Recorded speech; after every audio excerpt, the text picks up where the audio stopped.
Hi there, and welcome to Outlaw Icons, where history bleeds through the cracks of the underworld. Tonight, we descend into the life of a man who lived two lives, Gregory Scarpa, the feared Colombo capo known as the Grim Reaper, and the FBI's deadliest secret weapon. A mob killer turned government informant, he walked both sides of the law, leaving behind a trail of bodies, secrets, and betrayals that shook the American Mafia to its core. Before we begin, tell us in the comments, where in the world are you listening from, and what time is it right now? We love watching this underworld community grow across countries and time zones. And if you haven't already, hit subscribe and turn on the bell. Here, every story drags you deeper into the shadows. One crime, one confession, one legend at a time. Now, take a breath. Let the world fade, and step into the double life of a man who killed for the mob and informed for the feds. This is Outlaw Icons. Your Sleepy Dawn. Chapter 1. Roots in Brooklyn. Under a dim Brooklyn streetlight, the snow fell like ash. A man in his 60s, frail but defiant, pressed a revolver against his trembling palm. His voice was a whisper in the dark, as if talking to ghosts that never left him. "You never walk away," he murmured. "You only run until they catch you." The light flickered once, and for a moment, Gregory Scarpa, the man they'd one day call the Grim Reaper, seemed both predator and prey.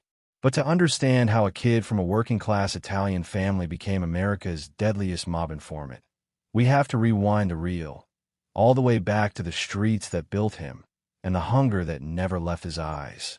He was born on May 8, 1928, in a small Brooklyn apartment that smelled of bread and coal.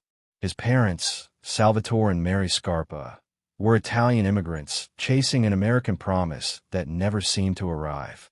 They didn't have much: a kitchen table, a couple of chairs, and a dream that hard work might someday pull them out of the endless soot of Bensonhurst. For young Greg, the world outside was loud, rough, and restless. Brooklyn in the 30s was a survival story written on every brick wall. His father delivered coal for a living, thick, black dust staining his hands no matter how hard he scrubbed. Greg, barely 10, would help him shovel it into furnaces around the neighborhood. It was backbreaking work. Every clump of coal that clanged into the bin sounded like a reminder. This was what life looked like when you had no power. His father used to say, "If you keep your head down and your hands busy, you'll be all right." But Greg looked around and saw something different. Men in sharp suits walking into corner cafes, lighting cigarettes with dollar bills, and nodding once before someone moved out of their way. Respect, fear, power. Those things didn't come from hauling coal. By the time he was a teenager, Brooklyn was changing.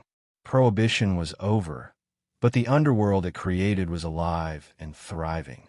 The Genovese, the Gambino, the Colombo, their names carried weight even in whispered tones. Everyone knew someone who worked for the guys. You didn't ask questions. You just knew. The men in black Cadillacs had their own rules, their own justice. Greg saw them as gods walking among mortals. They didn't wait for the world to hand them anything. They took it. In those years, hunger wasn't just about food. It was about never wanting to feel powerless again. Greg was smart, quiet, observant, the kind of kid who learned by watching. He noticed who people avoided, who they respected, and who they feared. Power was a currency you couldn't earn with sweat. You had to seize it, inch by inch. And in the alleyways of Bensonhurst, the only ones doing that were the mob. One afternoon, while delivering coal on 66th Street, Greg spotted a group of older boys huddled behind a store. They weren't playing stickball. They were rolling dice, cigarettes hanging from their lips, a small pile of cash between them. One of them glanced up and said, "You want to make a buck, kid?" That was how it started. A simple bet, a simple exchange, a taste of a world that felt forbidden, but alive. It didn't take long for him to drift towards small-time hustles, running packages, collecting payments, keeping quiet when cops asked questions. His mother, Mary, could sense something changing. He came home later, dressed sharper. His eyes were harder now, older than his years. "Gregorio," she would whisper, "don't be like them." But in a neighborhood where crime was culture, staying clean made you invisible. And Greg was done being invisible. The Great Depression had carved something deep into his bones, an understanding that the world was cruel and no one would save you. Every cop on the take, every politician pretending not to see, it all confirmed what he already knew. Rules were just suggestions for the powerless. And Greg never planned to stay powerless. By the late 40s, the war was over, but the battle for control of New York streets had just begun. Soldiers returned home looking for work, and the Mafia was expanding like wildfire. The old Sicilian code of omerta, silence above all else, was law. Loyalty meant survival. Betrayal meant a bullet. Greg watched men rise and fall like tides, learning which currents to swim with and which to drown in. He started working for local bookmakers and loan sharks, collecting debts and enforcing payment deadlines. Violence, he learned, was a language. Speak it clearly, and people would never forget your name. But Greg didn't just use his fists. He used fear like an artist uses light, subtly, deliberately. He could lean across a table, lower his voice, and make a man feel the room closing in. He didn't shout. He didn't brag. That quiet menace became his signature. By his early 20s, he found his way into the orbit of the prophesied crime family, the organization that would one day become the Colombo family. They noticed the kid with the coal-black eyes who never talked too much, never flinched, and always delivered. He was the kind of man the mob loved, disciplined, reliable, ruthless when needed. At home, his mother still prayed for him. But prayers can't compete with power. And when Greg started bringing home envelopes thicker than paychecks, even his father stopped asking where the money came from. Respect started to follow him, the kind that made shopkeepers nod and policemen look the other way. It felt intoxicating. He wasn't hauling coal anymore. He was shaping shadows. There was something about the quiet ones in the mob. They were always the most dangerous. Greg understood that silence drew power. While others shouted, he listened. While others chased attention, he built control. In the mob's hierarchy, noise got you noticed, but silence got you trusted. Brooklyn in those years was a patchwork of power. Every street corner a border between crews, every storefront a potential front. Greg's world was becoming smaller but sharper. He learned who could be bought, who could be scared, and who had to disappear. Every move was a calculation, and every friendship had a price.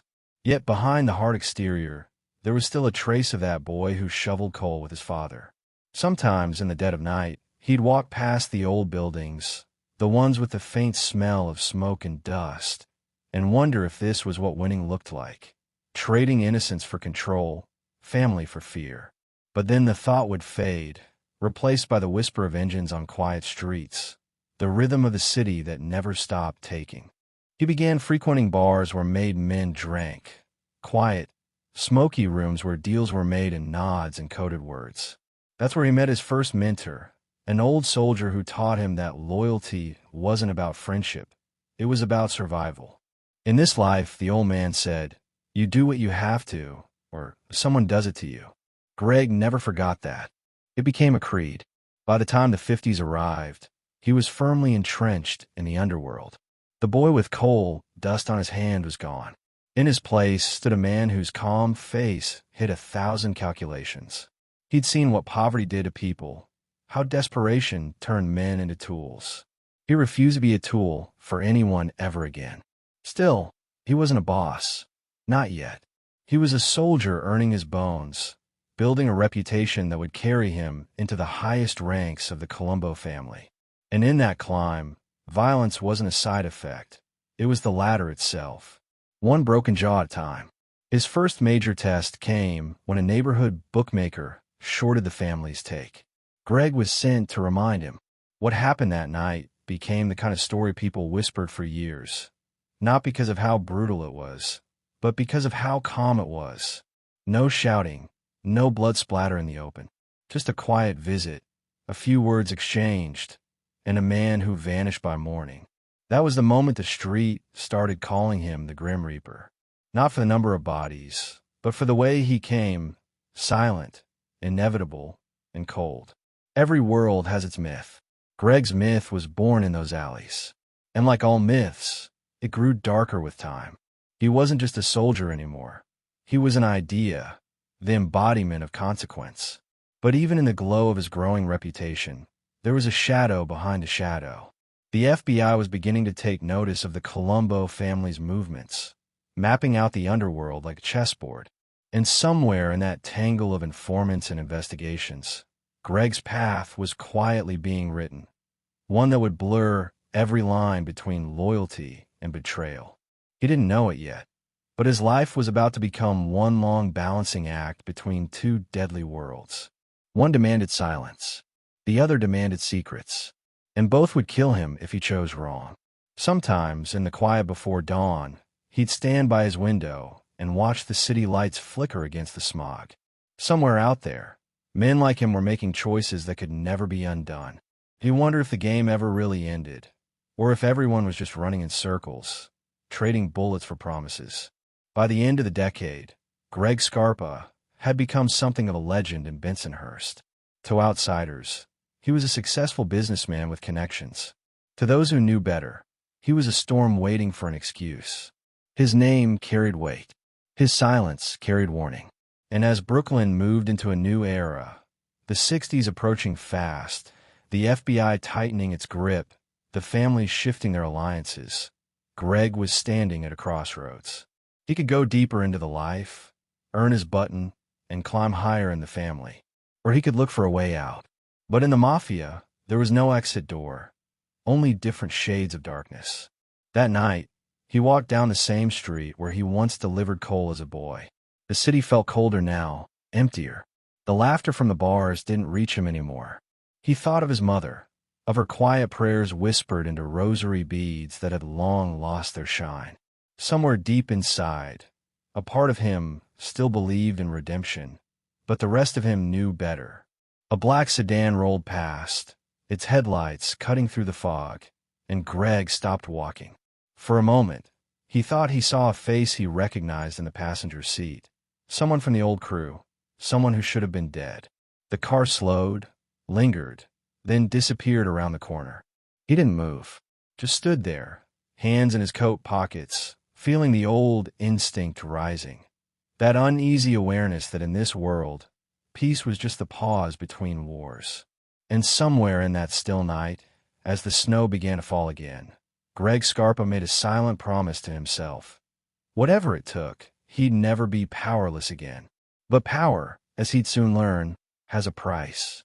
And his story, the one that began in the cold dust of Brooklyn, was only just beginning to burn. Chapter 2. Entry into the mob. The first time Greg Scarpa saw someone die, he didn't flinch. It wasn't a friend or a rival. It was just another man who'd crossed the wrong people at the wrong time. One bullet, one scream swallowed by the roar of the city. And in that moment, Greg learned something that would shape the rest of his life. Fear was louder than any gunshot, and the man who could silence it could rule any room.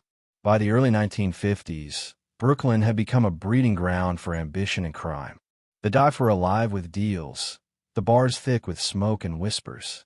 The war had ended, soldiers had come home, and the economy was booming, but not for everyone. On the streets, opportunity came wrapped in risk. And for someone like Greg, risk was never the problem. Power was the prize. He'd been running small errands for bookmakers and loan sharks for years, learning the rhythm of the streets. It wasn't just about muscle. It was about instinct, knowing when to talk, when to vanish, when to make a point that didn't need words. People started to notice the young man who didn't lose his cool, who never raised his voice, but always got results. He had the patience of a priest and the temper of a loaded gun. One night, in a dimly lit bar off Bay Ridge Avenue, a man named Tony, the Hook, Marino tested that patience. Tony had a reputation, loud, reckless, always looking to prove something. He thought Greg was just another kid trying to act tough. But when he reached across the table and slapped Greg's drink to the floor, the room went quiet. Greg didn't say a word. He just stared at Tony, eyes steady, hands still. The silence stretched until Tony shifted uncomfortably. A minute later, Greg smiled, a small, cold smile, and left. 2 days later, Tony's car was found abandoned near Sheepshead Bay. The driver's seat stained dark. No one ever saw him again. That was the night people started calling Greg the Quiet Storm. His reputation reached the ears of men who mattered, soldiers and capos in the Prophesy family. At the time, Joseph Prophesy ran the family like a strict parish. He believed in discipline, loyalty, and profit. The Prophesy family was known for keeping a low profile, preferring control over chaos. They were businessmen with guns, priests of the underworld. Greg fit that philosophy perfectly. When they approached him, it wasn't with promises, it was with tests. The first job was simple: collect a debt from a local store owner who had fallen behind on payments. Greg walked in, calm as ever, and asked for the money. The man pleaded, offered excuses, cried about his family. Greg listened quietly, nodded, and left without saying a word. The next morning, the store's front window was smashed, and the man's brother, who worked the night shift at a nearby bakery, never came home. The debt was paid the next day. Greg didn't need to shout. He just needed to exist. What impressed the bosses wasn't just his results. It was his control. Violence without emotion. Loyalty without question. He didn't gossip. He didn't complain. He didn't draw attention. In a world where everyone wanted to be noticed, Greg became powerful by mastering invisibility. He began climbing fast. By 25, he was doing collections, enforcing territory lines, even managing small gambling operations. He wasn't made yet, but everyone knew it was only a matter of time. He moved with quiet confidence, dressing sharp but never flashy, always aware of who was watching and what they wanted. He treated fear like a tool, useful, but never to be wasted. But the more he rose, the more the city seemed to demand from him. The mob wasn't just about money. It was about identity. The streets of Brooklyn became his church, the family his faith. Every handshake was a confession, every deal a prayer. Greg's world was ruled by unspoken laws. Loyalty above life, silence above truth. He found himself drawn to the older men, the ones who had survived a dozen wars without leaving a fingerprint. They taught him the rituals, the codes, the unbreakable logic of a life. To betray the family was to betray blood itself. Greg took those words seriously. He believed in them. Or maybe he wanted to believe, because faith made the violence make sense. He was formally inducted into the Prophesy family in the mid-50s. The ceremony was simple, solemn, and unforgettable. In a dim backroom, he pricked his finger, let a drop of blood fall on a holy card, and swore an oath of silence. "If I betray my friends," he repeated, "may I burn in hell like this saint." The card was set aflame, and Greg watched it curl into ash between his fingers. The smell of smoke mixed with the weight of destiny. There was no turning back after that. With his induction came responsibility and freedom. He was now a soldier, a made man, part of an invisible empire that stretched across 5 boroughs. The Prophesy family had their hands in everything: construction, docks, unions, drugs, numbers, extortion. Every dollar that moved in Brooklyn, someone got a piece. And now, Greg did too. He started running a crew of his own, small but effective. They handled collections, protection rackets, and whatever orders came from above. Greg led with the same quiet authority he'd always carried. He didn't scream when someone messed up. He'd simply look at them, expression unreadable, and say, "Fix it." Most of the time they did. When they didn't, the lesson came late at night, in the form of headlights pulling up behind a parked car. The more he worked, the more the darkness became second nature. Killing wasn't personal. It was business. He told himself that over and over, like a mantra, a lullaby for the conscience. But every once in a while, when the night was too still, he'd catch himself wondering how many faces he'd erased, how many families he'd turned into shadows. Those thoughts didn't last long. In his world, reflection was a weakness, and weakness got you killed. Still, cracks were beginning to form around him. The Prophesy family was under pressure. Rival crews, restless soldiers, internal distrust. Joe Gallo and his brothers were stirring trouble, questioning the old guard's methods. A storm was brewing, and everyone could feel it. Greg didn't pick sides, not yet. He watched, waited, and learned. Patience was his weapon. Outside the mob, his personal life was less disciplined. He married Connie Forrest, a quiet woman who saw the charm, but not the chaos. They had children, a home, a life that looked normal on the surface. But even at the dinner table, Greg's eyes never stopped scanning the room. His mind never stopped calculating exits. He loved his family, but love in his world was always conditional, a thing protected by fear, not warmth. The line between right and wrong blurred long ago. By the time he turned 30, he'd built a reputation that stretched beyond Brooklyn. Law enforcement knew his name, but they couldn't touch him. He was too careful, too quiet. When others got sloppy, Greg stayed invisible. He built layers of insulation, fall guys, lookouts, intermediaries. If the cops looked his way, all they saw was a successful businessman who owned property and knew everyone worth knowing. But Greg wasn't just smart. He was ambitious. He didn't want to be another soldier. He wanted control, the kind that came with respect, money, and untouchable status.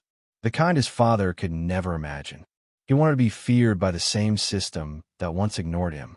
The Colombo War hadn't started yet, but the seeds were there. Prophesized old ways were clashing with modern greed. The younger generation wanted more power, more freedom, more everything. Greg stood at the edge of that tension, aware that one wrong step could bury him, but one right move could crown him. Then came a test that changed everything. One of his crew members, a man named Frankie, was caught stealing from their gambling operations. Small amounts at first, a few hundred here, a few hundred there. But greed is contagious. When word reached Greg, he didn't react right away. He called Frankie in, poured him a drink, and listened to his excuses. Frankie swore it was a mistake, begged for another chance. Greg nodded, smiled even, told him to go home and not worry. That night, Frankie's car exploded when he turned the key. The message was clear. Loyalty wasn't negotiable. Greg didn't just enforce rules. He embodied them. And the family noticed. His name began circulating in meetings, whispered with a mixture of respect and fear. The bosses knew that men like Scarpa were rare, killers who didn't crave attention, leaders who understood that silence was a weapon. But every empire hides its cracks. Behind the loyalty and order, Greg saw the corruption inside the corruption. The same people who preached brotherhood were skimming off the top. The same ones who demanded silence were whispering to the feds when it suited them. Greg learned early that in this life, trust was currency, and counterfeit ran deep. He started keeping mental notes, small details, favors owed, secrets overheard. Not out of paranoia, but preparation. He understood what few others did. Power wasn't just about violence. It was about information. Knowing who was cheating, who was lying, who was vulnerable. One day, that knowledge would save his life, but it would also damn him forever. The 50s rolled into the 60s, and Greg's world was expanding fast. He bought a house, invested in businesses, sent his kids to good schools. On the surface, he was the picture of success, a self-made man living the American dream. But behind closed doors, he was running collections, extortion rackets, and coordinating hits that made headlines without names. He became close with certain federal agents, feeding them small scraps of information when it benefited him, about rival families, small-time crooks, anything that kept the heat off his own operations. It started as strategy, a way to protect himself. But the line between manipulation and cooperation began to blur. The Fed saw potential. Greg saw leverage. Neither side realized they were lighting the fuse of a bomb that would one day explode in both their faces.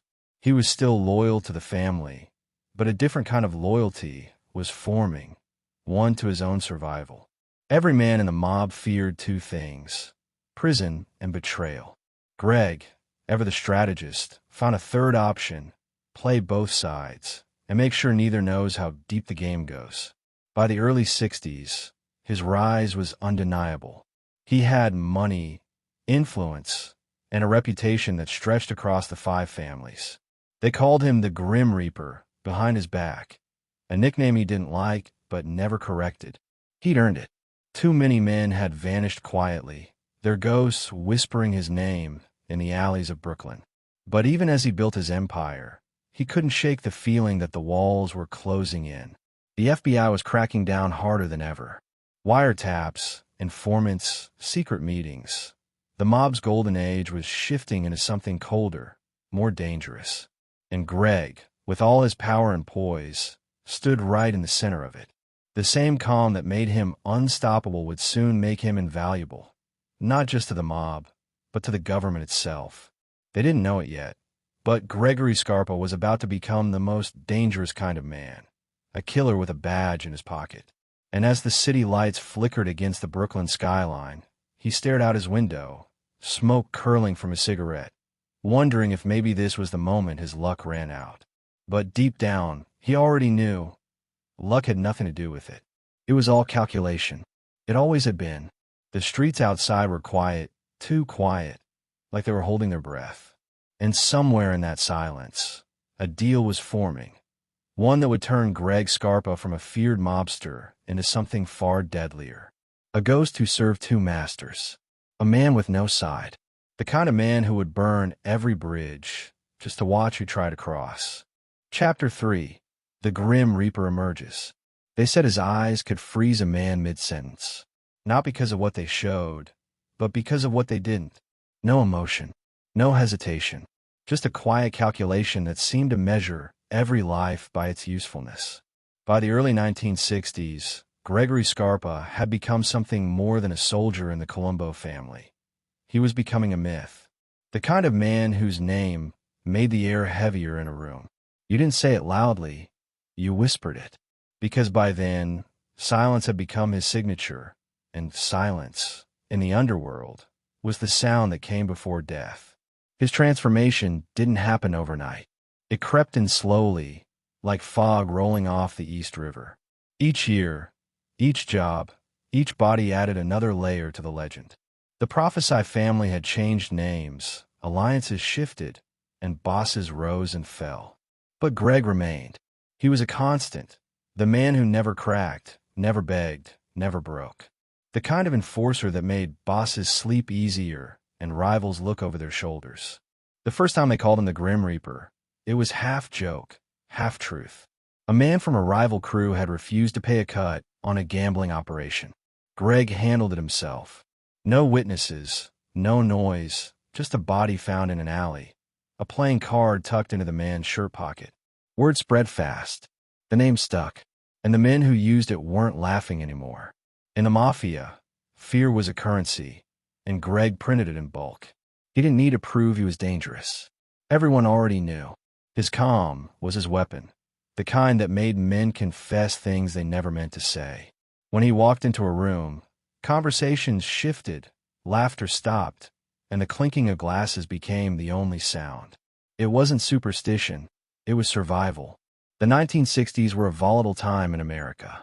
Civil rights protests, political assassinations, a war brewing overseas. Chaos was everywhere. But in Brooklyn, another war simmered in the shadows.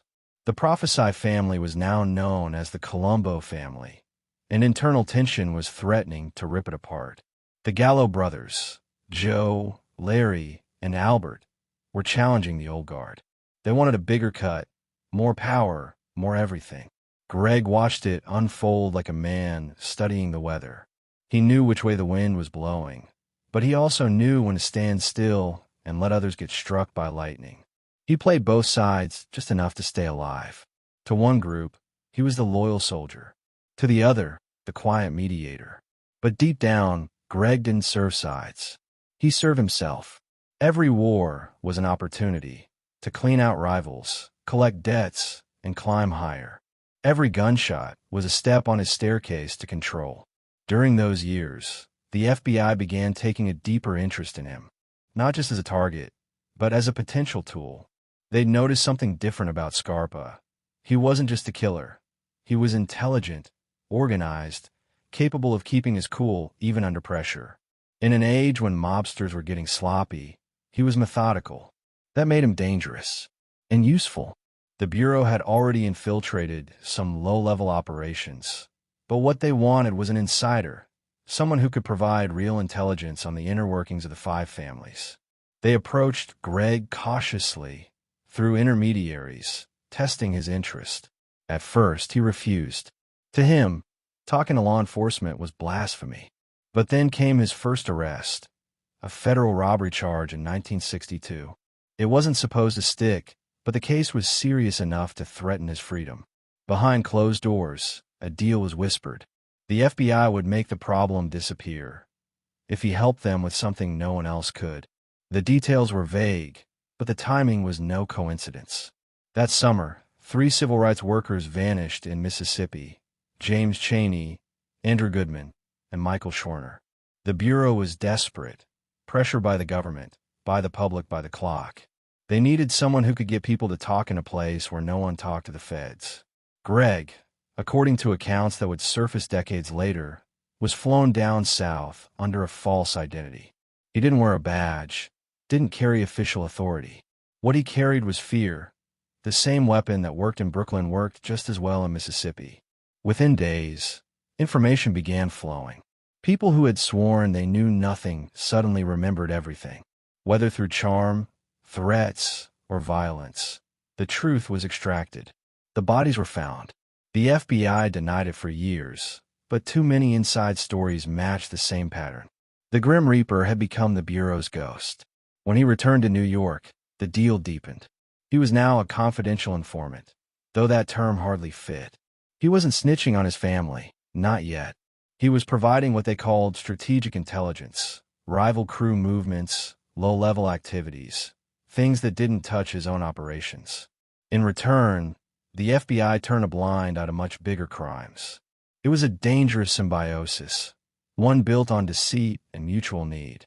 Inside the family, Greg's power continued to grow. He now commanded men who feared him as much as they respected him.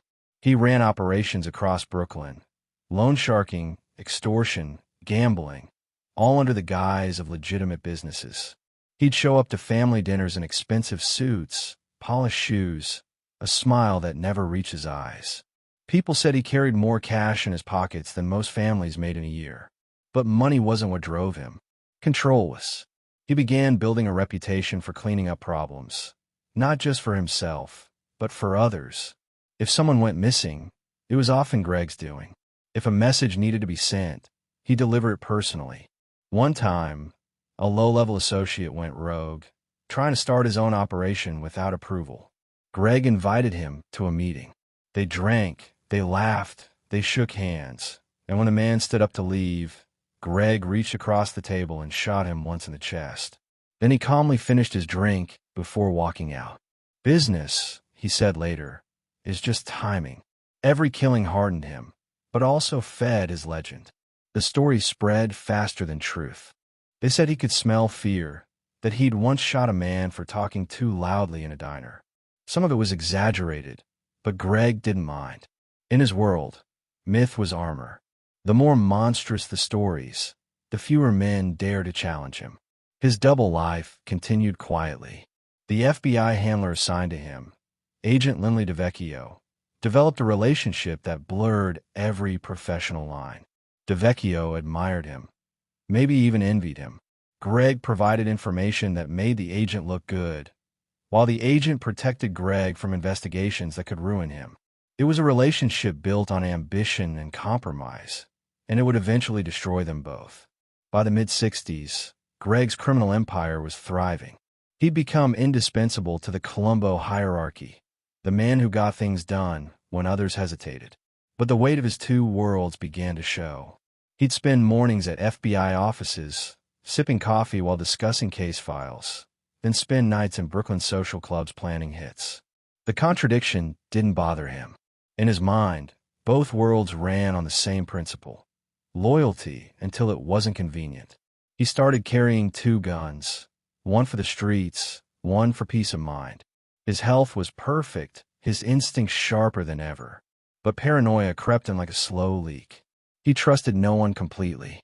Even his friends were watched, tested, measured. He'd show up unannounced at their businesses, asking questions that seemed harmless but weren't. A wrong answer could mean suspicion, and suspicion in Greg's world was fatal. The nickname, the Grim Reaper, evolved from a rumor into an identity. His own crew began to use it cautiously, sometimes with respect, sometimes in fear. Greg didn't correct them. He understood the value of fear better than love. Love fades. Fear endures. Outside the mob, his relationship with the FBI deepened further. They paid him tens of thousands of dollars over the years, disguised as informant compensation. It was more than money. It was validation. The government that once hunted men like him now needed him. The irony wasn't lost on Greg. He used to hide from the feds. Now, he was on their payroll. But this was no redemption arc. Every favor, every piece of information he gave came with a price. A name, a life, a secret that kept him untouchable. And the FBI, blinded by results, never asked too many questions about how Greg obtained his intel. If someone turned up dead, it was just street business. They didn't want to know. Meanwhile, the Colombo family's internal wars were far from over. Blood spilled in quiet restaurants. Cars exploded in the night, and the hierarchy shifted like sand. Greg maneuvered through it all like a ghost, always surviving, always watching. He'd switch allegiances if it meant survival, whisper to one side, kill for the other. To him, loyalty was not about truth. It was about momentum. Stay aligned with the winning side, and you'd never lose. His wife saw the change in him. The late nights, the distant stares, the moments of silence that lasted too long. She'd ask, "Greg, do you ever think about getting out?" He'd smile softly and say, "You don't get out of what you are." Sometimes, late at night, he'd sit alone, counting the years he'd stolen. He didn't drink much. He liked his mind clear, his control absolute. But when he did, it was whiskey neat, one glass at a time. The reflection in the amber liquid was the only version of himself he could still recognize.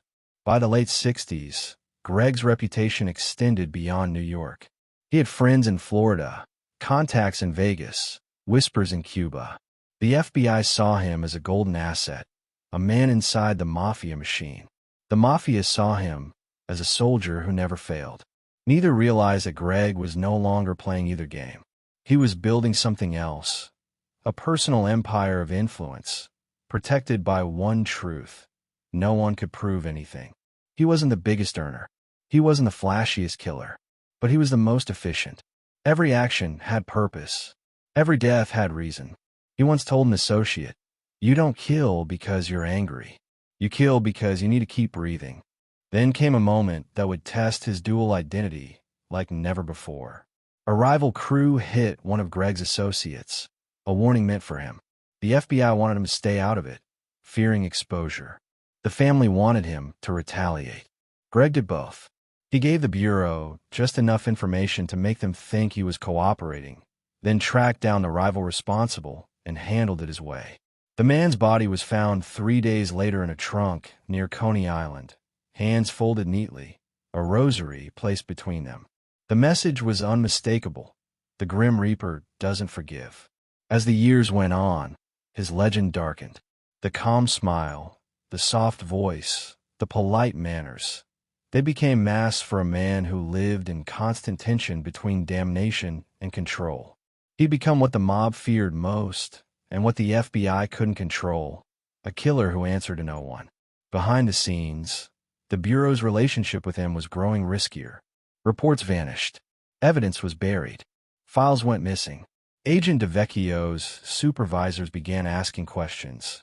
But by then, the line between informant and asset had already blurred beyond repair. Greg didn't care.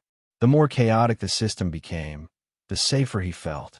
As long as the left hand didn't know what the right was doing, he could move freely. And for a time, it worked perfectly. He was a man above consequence, until the system he manipulated began to crumble under its own weight.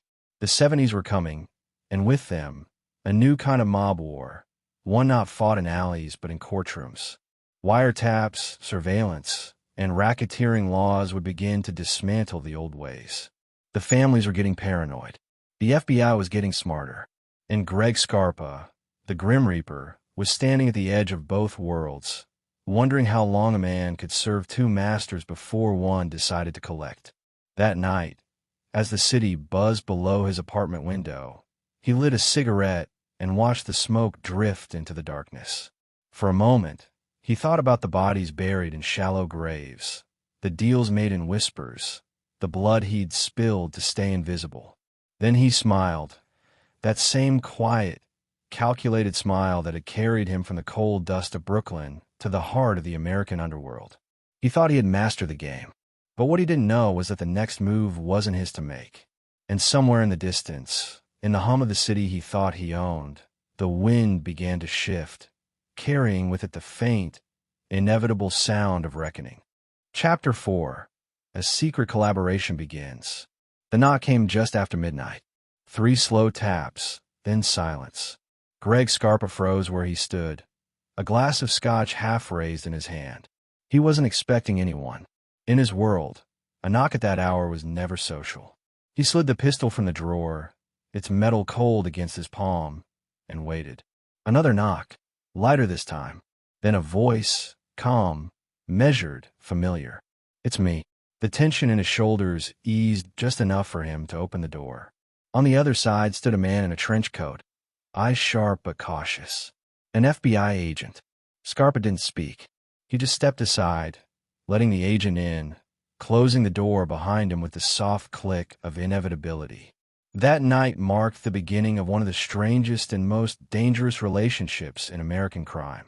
The unholy alliance between Gregory Scarpa, the Grim Reaper of the Colombo family, and the Federal Bureau of Investigation. By the time that partnership began, Greg had already killed more men than he could count.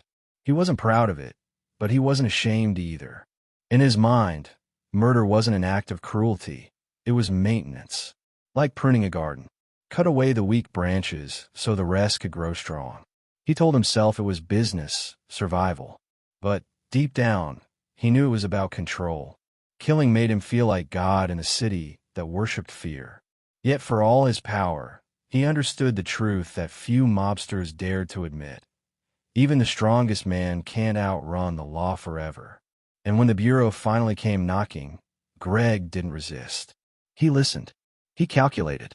And then he made a deal that would change everything. It started years earlier, after that first arrest in the early 60s, a robbery case that should have landed him behind bars for a decade.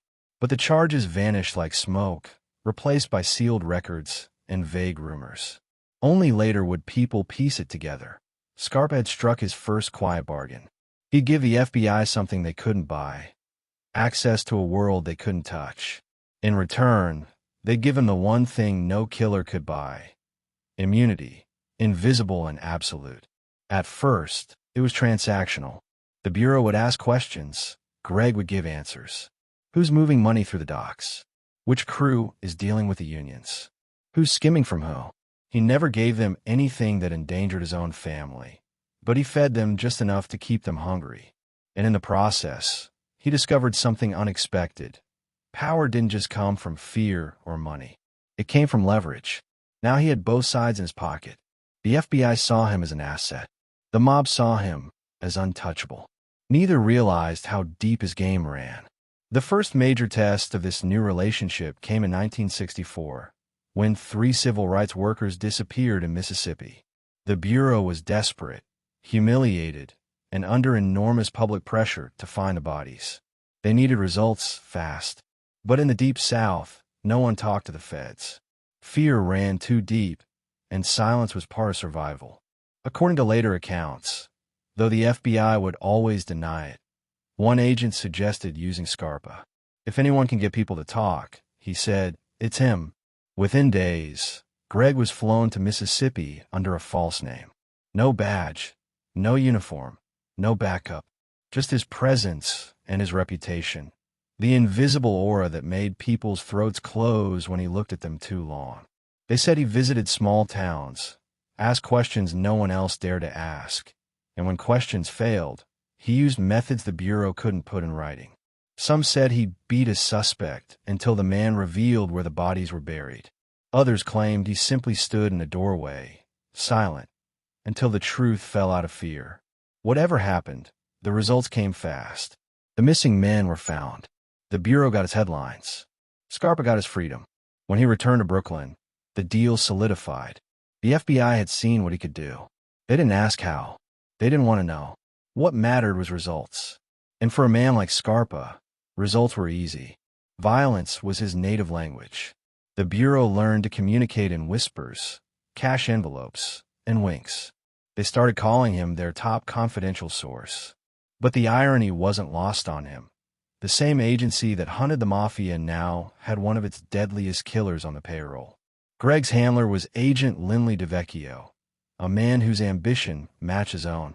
DeVecchio was a career agent, sharp and charming, with just enough ego to believe he could control Scarpa. But no one controlled Scarpa. He was too clever for that. Their partnership was built on mutual benefit. Greg gave intelligence. DeVecchio gave protection.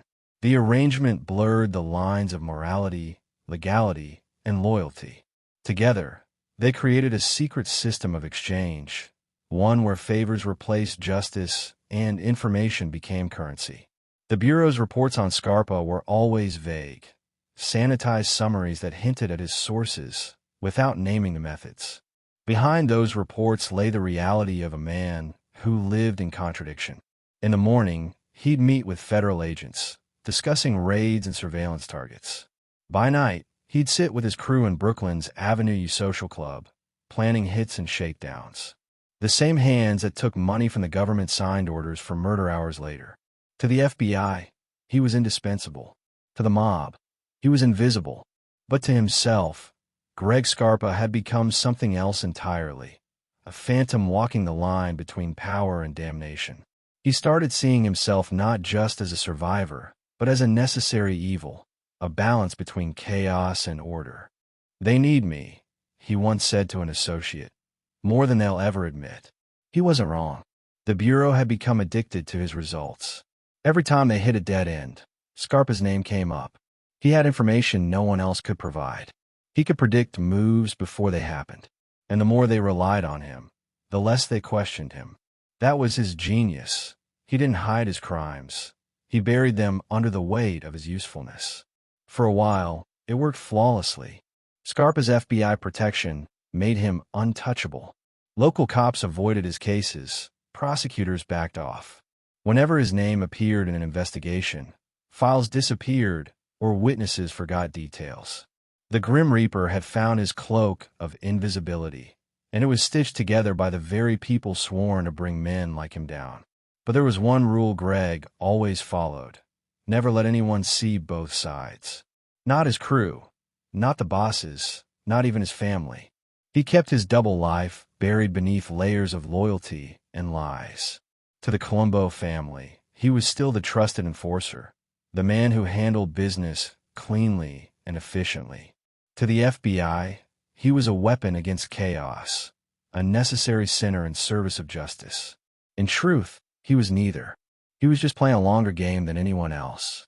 Still, the dual existence took a toll. His nights grew restless. He'd wake in cold sweats, hearing echoes of the men he'd buried. He told himself it was just the price of survival. But sometimes, when the streets went quiet and the city lights flickered against his window, he'd wonder if maybe he'd gone too far, if maybe he'd crossed a line he couldn't uncross. Then he'd pour another drink and remind himself that guilt was a luxury only the dead could afford. As the years went on, his relationship with DeVecchio deepened. They weren't just handler and informant. They were partners, bound by secrets neither could confess. They met in diners, parked cars, empty warehouses. Sometimes, DeVecchio would warn him about upcoming raids or surveillance operations, information that saved Greg's life more than once. In return, Scarpa provided the Bureau with intelligence that took down rival crews. Each favor made the next one easier. Each lie made the truth harder to find. But not everyone in the Bureau trusted the arrangement. Some agents whispered that Scarpa was using the FBI to eliminate competition, feeding them information that directed pressure away from his own operations. Others suspected DeVecchio was compromised, too close to the mobster he was supposed to control. The higher-ups ignored the warnings. The system was working, and no one wanted to break what seemed like progress. Meanwhile, Greg's influence in the Colombo family grew stronger. He wasn't just a soldier anymore. He was a fixer, a man who made problems disappear for people who couldn't afford mistakes. He handled union disputes, settled debts, resolved internal disputes, often with bullets instead of words. Every act of violence tightened his grip. Every corpse left behind reinforced his reputation. They said he didn't kill for pleasure. They were wrong. He didn't enjoy it in the way sadists do. But there was a quiet satisfaction in control, in watching chaos submit to order under his hand. It made him feel alive in a way nothing else could. And maybe, in his own way, he saw it as justice. The world was rotten, the law corrupt, loyalty fragile. In that kind of world, maybe the only real truth was fear. In 1965, he bought a new house in Staten Island, a symbol of his growing wealth and status. From the outside, it looked like the perfect picture of suburban success. A tidy lawn, a polished car, a family smiling at barbecues. But inside, the air was heavy with secrets. His wife pretended not to know the details. His children learned early not to ask questions. The walls heard things no one ever spoke of again. By the late 60s, the balance began to shift. The FBI started tightening its grip on organized crime. New laws, new surveillance tactics, new agents who didn't share DeVecchio's moral flexibility. Greg could sense it. The air was changing. The Bureau wanted cleaner cases, fewer shadows. But shadows were his entire existence. For the first time in years, he felt the faint stirrings of danger, not from rivals, but from the people who once protected him. And yet, he couldn't stop. Informing had become a drug. Every time he fed the Bureau a piece of intelligence, it gave him a rush of control, the feeling that he was always one step ahead of everyone.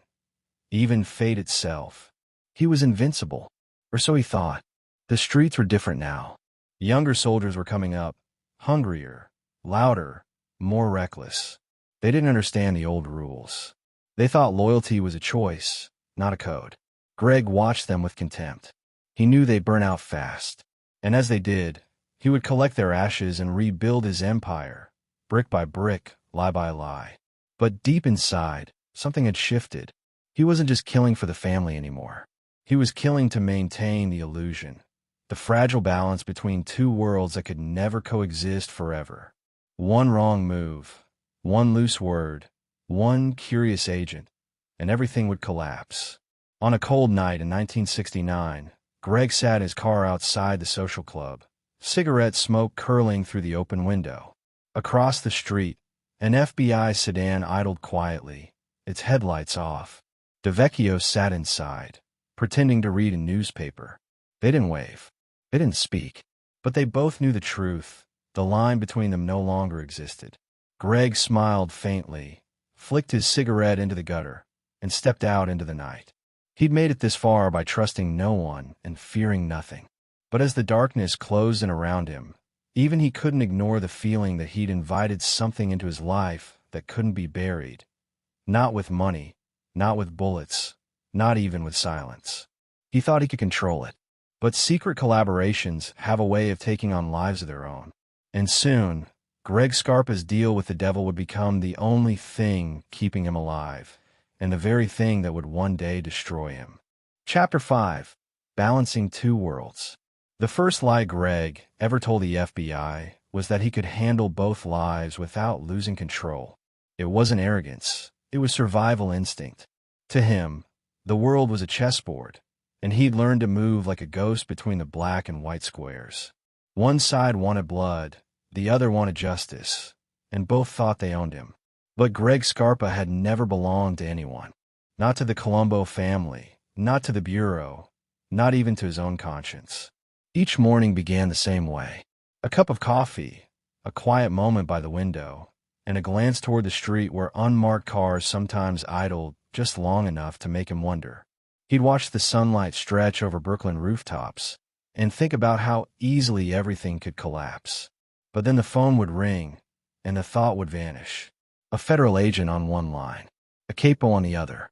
Two conversations, two languages, two lives, balanced by a man who believed he could outsmart both. The Bureau thought of him as an informant. The mob thought of him as untouchable. But the truth was darker. He had become both weapon and wound, a man who could kill and confess in the same breath. And for a time, that balance worked. His handler, Agent Lindley DeVecchio, was the tether that held his double life together. DeVecchio wasn't just an agent. He was an architect of the illusion. Together, they crafted a secret rhythm: intelligence for protection, whispers for immunity. Greg would hand over names that didn't matter, safe targets, rival crews already under suspicion. In return, DeVecchio made sure Greg's crimes never reached a courtroom. It was an arrangement built on silence, sealed with convenience, and neither man cared how many rules it broke as long as it worked. But double lives demand double loyalty, and that kind of pressure wears down even the hardest man. Some nights, Greg would come home late, the air around him thick with cigarette smoke and guilt. His wife, Connie, would wait in the doorway, arms crossed, eyes filled with the same question she never dared to ask. "Who are you tonight?" He'd kiss her on the cheek, smile that soft smile that had fooled 1,000 people, and whisper, "It's all business." But business was starting to look a lot like betrayal. Inside the Colombo family, he was climbing higher. His quiet efficiency made him indispensable. He didn't just enforce the rules, he embodied them. The younger soldiers called him the Undertaker, because wherever Greg went, someone always disappeared. He managed debts, settled disputes, and kept the family's name out of the papers. The bosses trusted him completely. He was the man who made problems vanish, and the fewer questions they asked, the better. And yet, while they praised his loyalty, Greg was feeding the FBI the same information he used to earn that trust. It wasn't just about protection anymore. It was about control. Every tip he gave the Bureau was a weapon disguised as cooperation. If someone in the family was getting too ambitious, too curious, too dangerous, Greg would drop their name into a file. The Bureau would take care of the rest. Arrests, surveillance, indictments. None of it ever touched him. It was surgical, clean, invisible. DeVecchio didn't ask questions. Maybe he didn't want to know. Maybe he thought he was using Greg when in truth Greg was using him. Each man believed he was in charge of the other, and each was right just enough to believe it. Their meetings became more frequent, more personal. They shared dinners, jokes, stories about their families. There were nights when it almost looked like friendship. But beneath the surface was something colder, a partnership built on self-interest and rot. The deeper Greg went, the harder it became to tell where one life ended and the other began. Some days he'd meet with the Bureau in the morning, hand them a list of names, then spend the afternoon drinking with those same men, laughing, listening, planning their next moves. He learned to compartmentalize his guilt the way a soldier learns to clean his gun. Routine, mechanical, detached. But no matter how good he was at pretending, the walls were closing in. The FBI was starting to notice inconsistencies. Cases collapsing, witnesses disappearing, tips leading nowhere. Inside the Bureau, whispers began. Maybe Scarpa was playing them. Maybe he wasn't the informant they thought he was.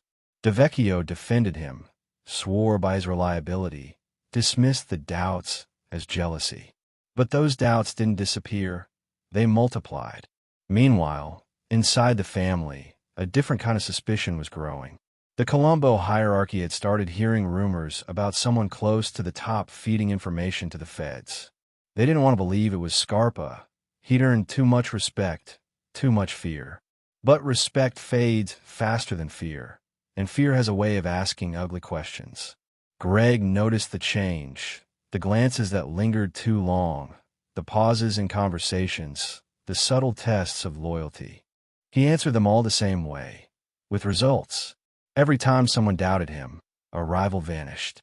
Every time someone whispered, another debt was collected, another threat silenced. It worked for a while.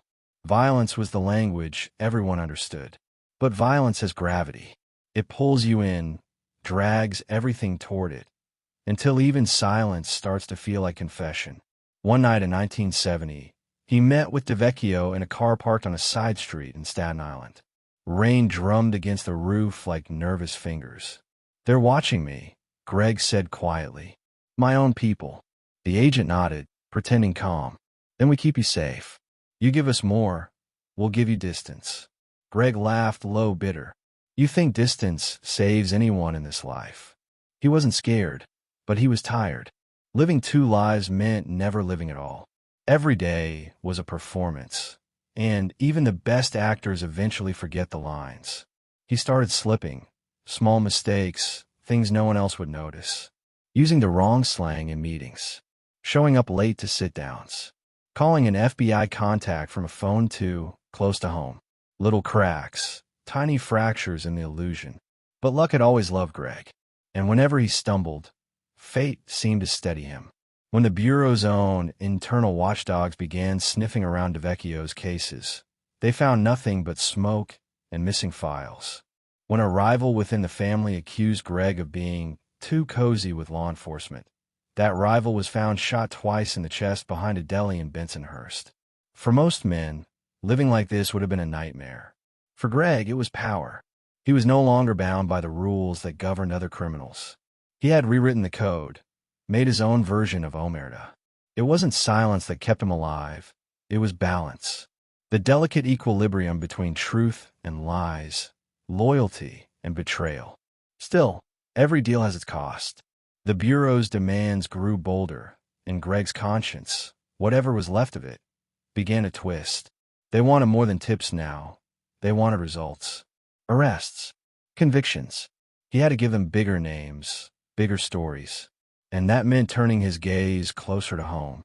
He started leaking information about small-time associates, men who wouldn't be missed. The Bureau didn't care how he got the intel, but the mob noticed. The pattern was too neat, too precise. Every bust landed far enough from Scarpa to protect him, yet close enough to hurt others. The whispers started again. One evening, his wife found him sitting in the dark, staring at his hands. "You look tired," she said softly. He didn't answer. The streetlights outside painted thin gold lines across his face. After a long silence, he muttered, "You ever wonder if the devil takes notes?" She thought it was just another one of his strange jokes. But Greg wasn't joking. He could feel something shifting. He was still on top, still feared, still respected, but control had turned into compulsion. The Bureau's leash was invisible, but he could feel it tightening. Every secret he shared bought him another day of freedom, another week of safety. But the price kept rising. In the early 1970s, as the Mafia structure began to crumble under new laws and wiretaps, Greg's double life became both his shield and his curse. He'd saved himself from prison a dozen times, but each escape left him with fewer allies. The old men who had built the families were dying or being locked away. The new generation didn't trust ghosts. They wanted soldiers they could see, and Greg, for all his precision, was beginning to look like a relic. He compensated the only way he knew how, with violence. Every threat, real or imagined, was met with blood. His killings became quieter, colder, almost ritualistic. He'd sit across from his target, talk about nothing for an hour, and then end it with a single, practice motion. No hesitation, no noise. Afterwards, he'd clean his gun, light a cigarette, and whisper a prayer in a language only he understood. The FBI didn't ask questions about those murders, but they knew. They always knew. And they let him continue. Because as long as Scarpa was killing the right people, the people who stood in their way, he was useful. But usefulness fades.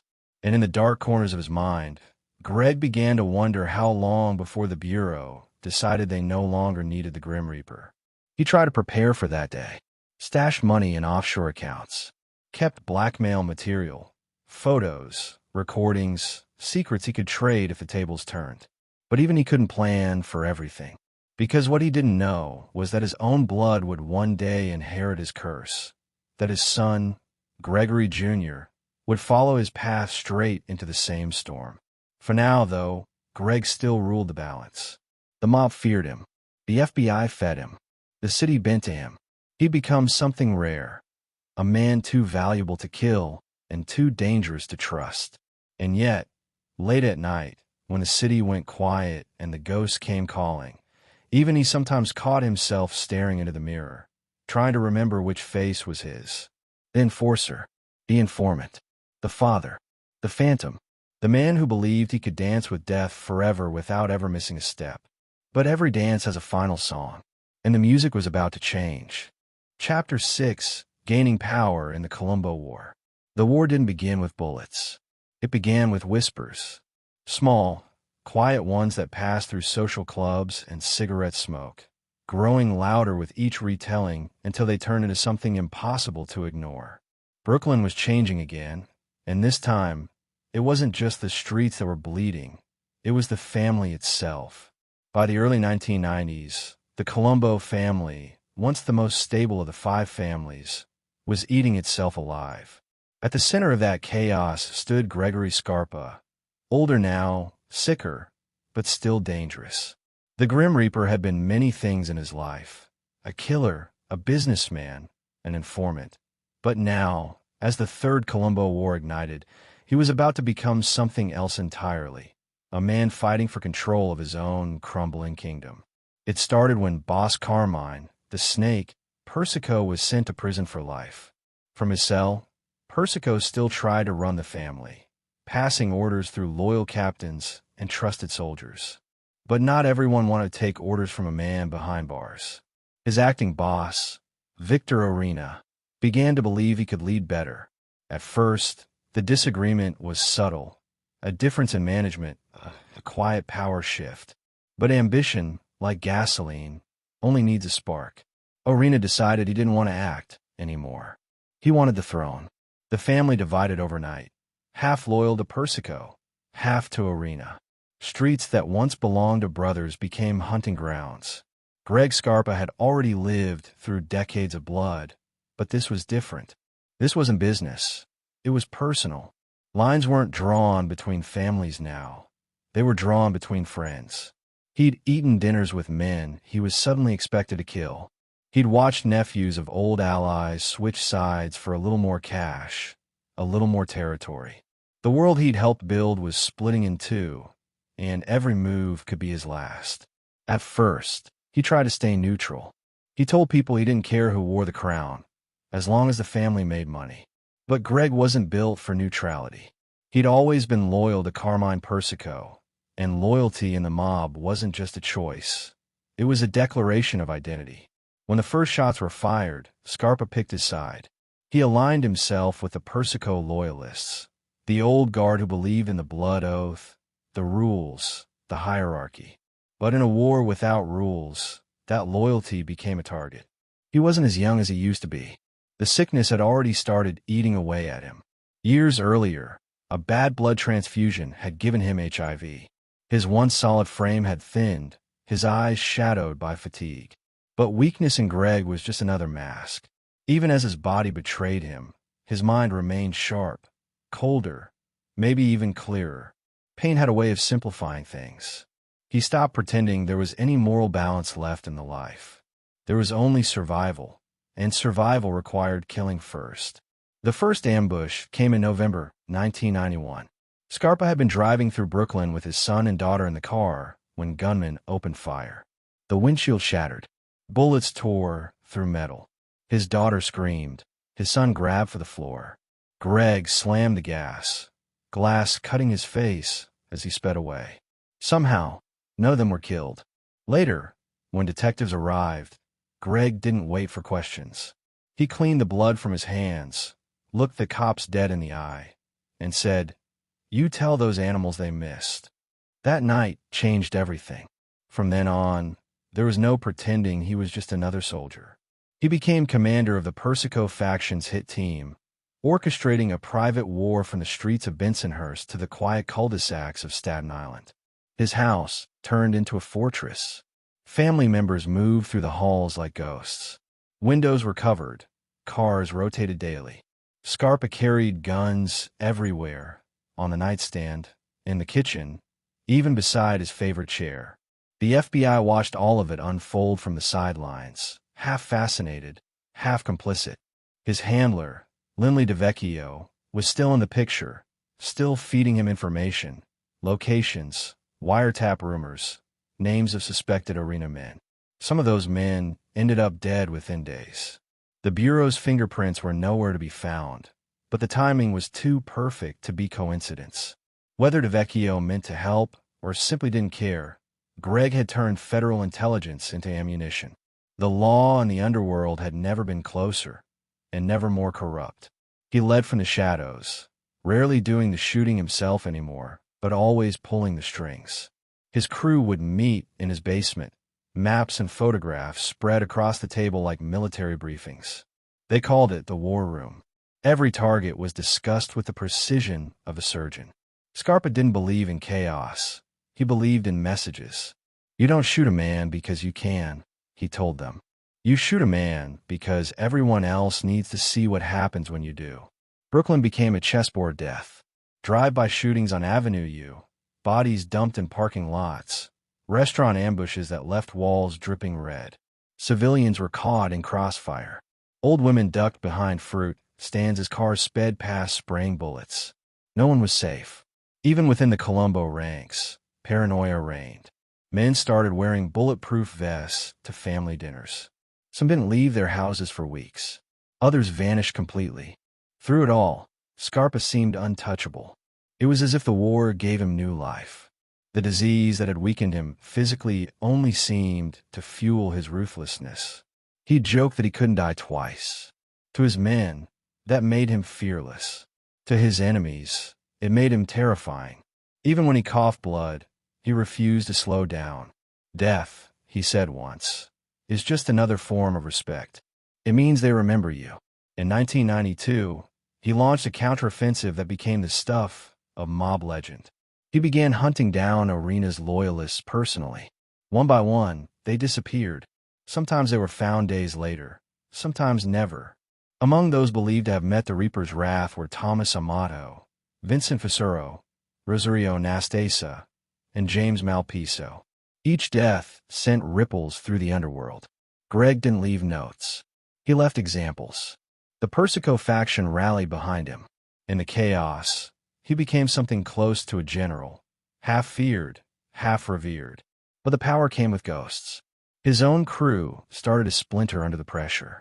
They were exhausted, paranoid, and haunted by the idea that their leader might also be an informant. Some of them had begun to hear rumors, stories about Scarpa's mysterious protection from the law, the way he always seemed to know when raids were coming. He's got someone upstairs, one soldier whispered. That's why they can't touch him. They were right, of course, but no one dared to say it to his face. In June 1992, he was ambushed again, this time by 3 men in a van. He took a bullet to the eye and nearly bled out. Most men would have died. Greg survived. He refused to go to the hospital, knowing it would attract attention. Instead, he called his crew and told them to handle it. Within 48 hours, 2 of the suspected shooters were dead. The message was simple. If you hurt him, you die twice. By then, his home life had collapsed completely. His wife barely spoke to him. His children had grown used to the sound of gunfire. His mistress, Linda Shiro, became his caretaker and confidant. She saw the worst of him. The coughing fits, the infections, the rage that came when the pain got too sharp. Yet even she admitted that he was magnetic, impossible to turn away from. He could be charming, she said years later, but it was like hugging smoke. You never knew if you were holding a man or his shadow. The FBI relationship grew darker. Greg's immunity had limits, and his crimes were becoming too public to ignore. But DeVecchio continued to shield him, claiming his informant status made him untouchable. Other agents started to rebel. Internal memos circulated questioning why a known killer was still walking free. But every time the question reached higher management, the answer came back the same. He's providing valuable intelligence. Valuable, yes, but deadly. Each leak of information from the Bureau was another bullet in Greg's gun. The war dragged on, senseless and endless. Dozens died on both sides. Businesses closed. Families fled Brooklyn. The streets smelled like fear. In public, Greg played the part of the calm commander, but in private, the cracks were widening. His health was failing faster now. The HIV had turned to full-blown AIDS. He was frail, feverish, and angry at his own mortality. The Reaper could kill anyone but himself, and that irony ate at him. Still, he refused to step back. If his body was rotting, he'd rot with purpose. He once told a friend, "If I'm dying, I'm taking the whole damn street with me." It wasn't bravado, it was prophecy. The FBI, realizing the war was spiraling beyond control, tried to rein him in.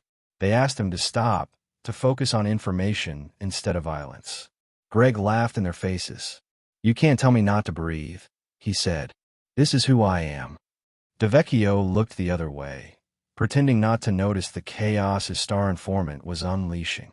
Maybe he thought it would burn itself out. Maybe he just didn't care anymore. By late 1992, the Persico faction finally began to regain ground. Orena's men were dwindling, morale collapsing. The war had no real winners, but Scarpa had survived again.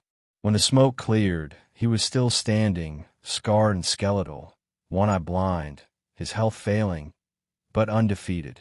He had done what no one else could, held his position in a war that consumed everyone around him. The cost, however, was everything else.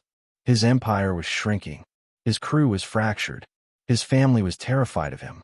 And the FBI, the same organization that once protected him, was beginning to distance itself. The headlines were getting louder, the investigations deeper. His name was whispered in both criminal reports and confidential briefings, always with the same mixture of awe and disgust. One night, as he sat alone in his living room, a blanket over his legs and a gun on the table beside him, he turned to Linda and said, "You know what the funny thing is? I spent my whole life trying to be untouchable. Now, I can't even touch the people I love without hurting them." She didn't answer. There was nothing left to say. Outside, the city was quiet. The war had burned itself out, leaving behind nothing but ashes and ghosts. Greg Scarpa had won, but victory in his world never lasted long. His body was failing, the law was closing in, and the same silence he had used to rule was beginning to swallow him whole. In the distance, sirens wailed, a reminder that the world was still moving, still hungry, still ruthless. Greg leaned back in his chair, closed his one good eye, and smiled. "Let come," he whispered. He'd survived every bullet, every betrayal, every war. But now, for the first time, he could feel the clock ticking. The Grim Reaper was running out of time. And the next war he'd fight wouldn't be against men with guns. It would be against his own mortality, and the ghost he could no longer bury. Chapter 7, Informant Under Watch and the FBI Handler. The night air in Brooklyn felt heavy, soaked in the kind of silence that always followed chaos. The streets were still scarred from the Colombo War, windows shattered, businesses boarded up, men who used to rule the corners now buried beneath them. But for Gregory Scarpa, the war wasn't over. It had simply changed shape. The bullets had quieted, but the eyes were everywhere now, watching him, measuring him, waiting for him to fall. He had won the street war, but in the process, he'd started another one, this time with forces far more dangerous than any rival crew. And this one wouldn't end in gunfire. It would end in exposure. For decades, he had lived in two worlds. In one, he was the Colombo family's deadliest enforcer, a capo whose silence could terrify men into obedience. In the other, he was an informant, the FBI's secret ghost who fed them pieces of information too valuable to ignore. For years, the system had worked. He gave the Bureau what they wanted, and in return, they gave him protection, an invisible shield against the law. But after the bloodshed of the early 90s, that shield started to crack. The Bureau couldn't keep pretending it didn't know what Scarpa was doing. He wasn't just feeding them crumbs from the underworld anymore. He was killing people, running rackets, and turning federal intelligence into targets.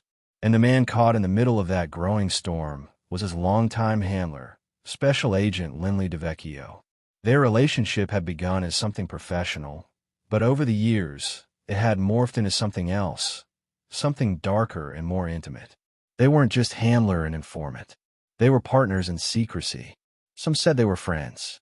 Others said they were reflections of each other, two men who needed one another to justify what they'd become. DeVecchio admired Greg's results his fearlessness, the way he could pull truth from the shadows with violence alone. Greg admired DeVecchio's reach, his authority, his ability to make things disappear with a single phone call. Together, they blurred the line between crime and law until no one could tell where one ended and the other began. But inside the bureau, suspicion was growing. Younger agents began asking questions. Why did Scarpa keep escaping indictments? Why did key witnesses against him always vanish? Why did his name never appear on official reports? The older agents brushed it off, calling him protected, a confidential source of high value. But whispers have a way of spreading, and soon, everyone in the office was wondering just how deep DeVecchio's loyalty really ran. Greg didn't care about the whispers. He'd heard worse from men who were dead by morning. What had started to bother him, though, was how unpredictable DeVecchio had become. The man who used to be sharp and calculating was slipping. Too comfortable, too reckless. Meetings that were once private started feeling exposed. Files went missing. Conversations turned cautious. Greg could feel it. The slow unraveling of the lie that had kept them both alive. During one of their final private meetings, DeVecchio looked at him and said, "They're watching us now. You and me both." Greg smiled, calm as ever. "Let them watch," he said. "They won't see what they're not ready to believe." And for a while, that was true. The FBI didn't want to believe that one of their own was compromised, that their top source was a killer using them as his personal shield. They wanted results, and Greg still delivered. But every empire, no matter how carefully built, eventually crumbles from within. In the months following the Colombo War, informants started talking. The Justice Department was collecting testimonies from low-level players, piecing together timelines, transactions, and phone records. And somewhere in that tangled mess of evidence, threads began to connect.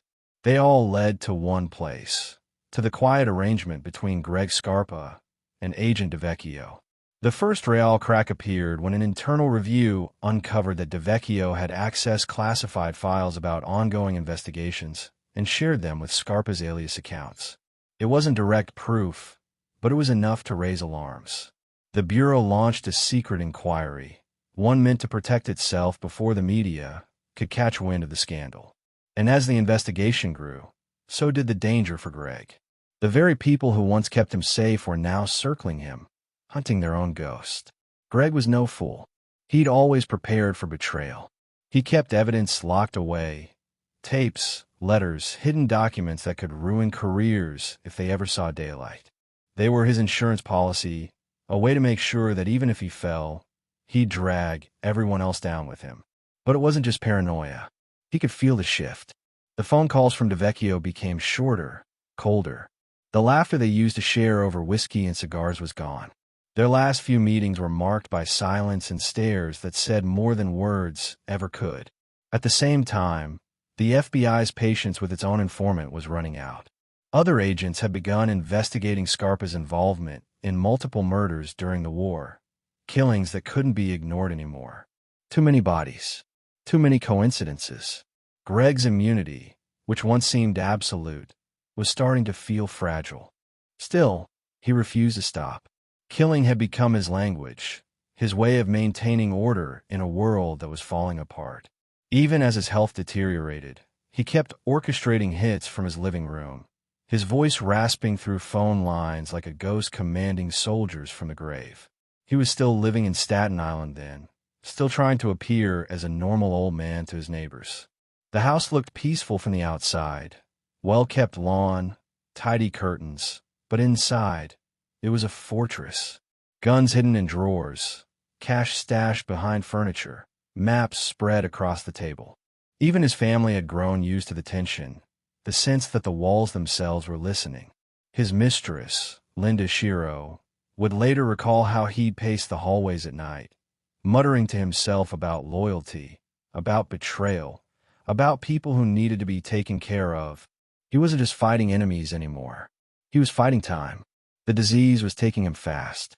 AIDS had turned his once powerful body into a shell. His face was hollow, his skin pale and fragile. But even as he withered, his will didn't. He still dressed sharp, still carried himself with that eerie composure, still commanded fear with just a glance. When his doctor told him he didn't have long, Greg simply shrugged. "Death don't scare me," he said. "It's the waiting that kills you." His relationship with the FBI was collapsing under the weight of its own corruption. By 1993, leaks had reached federal prosecutors. The Office of Professional Responsibility was quietly investigating DeVecchio, and the word complicity had started appearing in reports. DeVecchio tried to distance himself, but the evidence was piling up. Call logs, informant payments, and eyewitness accounts all pointed to a partnership far beyond the boundaries of protocol. To protect himself, the agent started leaking information of his own, enough to implicate Greg without damning himself. It was a coward's move, but Greg had seen it coming. He always knew that when men got scared, they turned into informants too. The final betrayal didn't come with a gun or a raid. It came with silence. One morning, Greg called DeVecchio from his house phone, and for the first time in years, the agent didn't answer. No warning, no explanation, just a deadline and a message that said everything. The deal was over. From that moment, Greg knew he was on his own. The FBI raided his home weeks later. They came at dawn, quiet, efficient, surgical. Greg didn't resist. He watched from his living room chair, calm as the agents swept through his house, pulling open drawers, flipping mattresses, collecting weapons and cash. He didn't flinch when they read him his rights. He'd heard those words before, but this time, something was different. There was no phone call coming to save him, no one to pull the strings behind the curtain. The bureau he had once served had finally decided to bury him. In court, his lawyer tried to argue diminished capacity. The man was dying, they said. He wasn't a threat anymore. But the prosecutors painted him as something else entirely, a predator who had spent decades manipulating both the mob and the government. They called him the most dangerous kind of man, one who believes he's untouchable. For once, Greg didn't disagree. He sat there in silence, one eye covered by a black patch, his body frail, but his presence still enormous.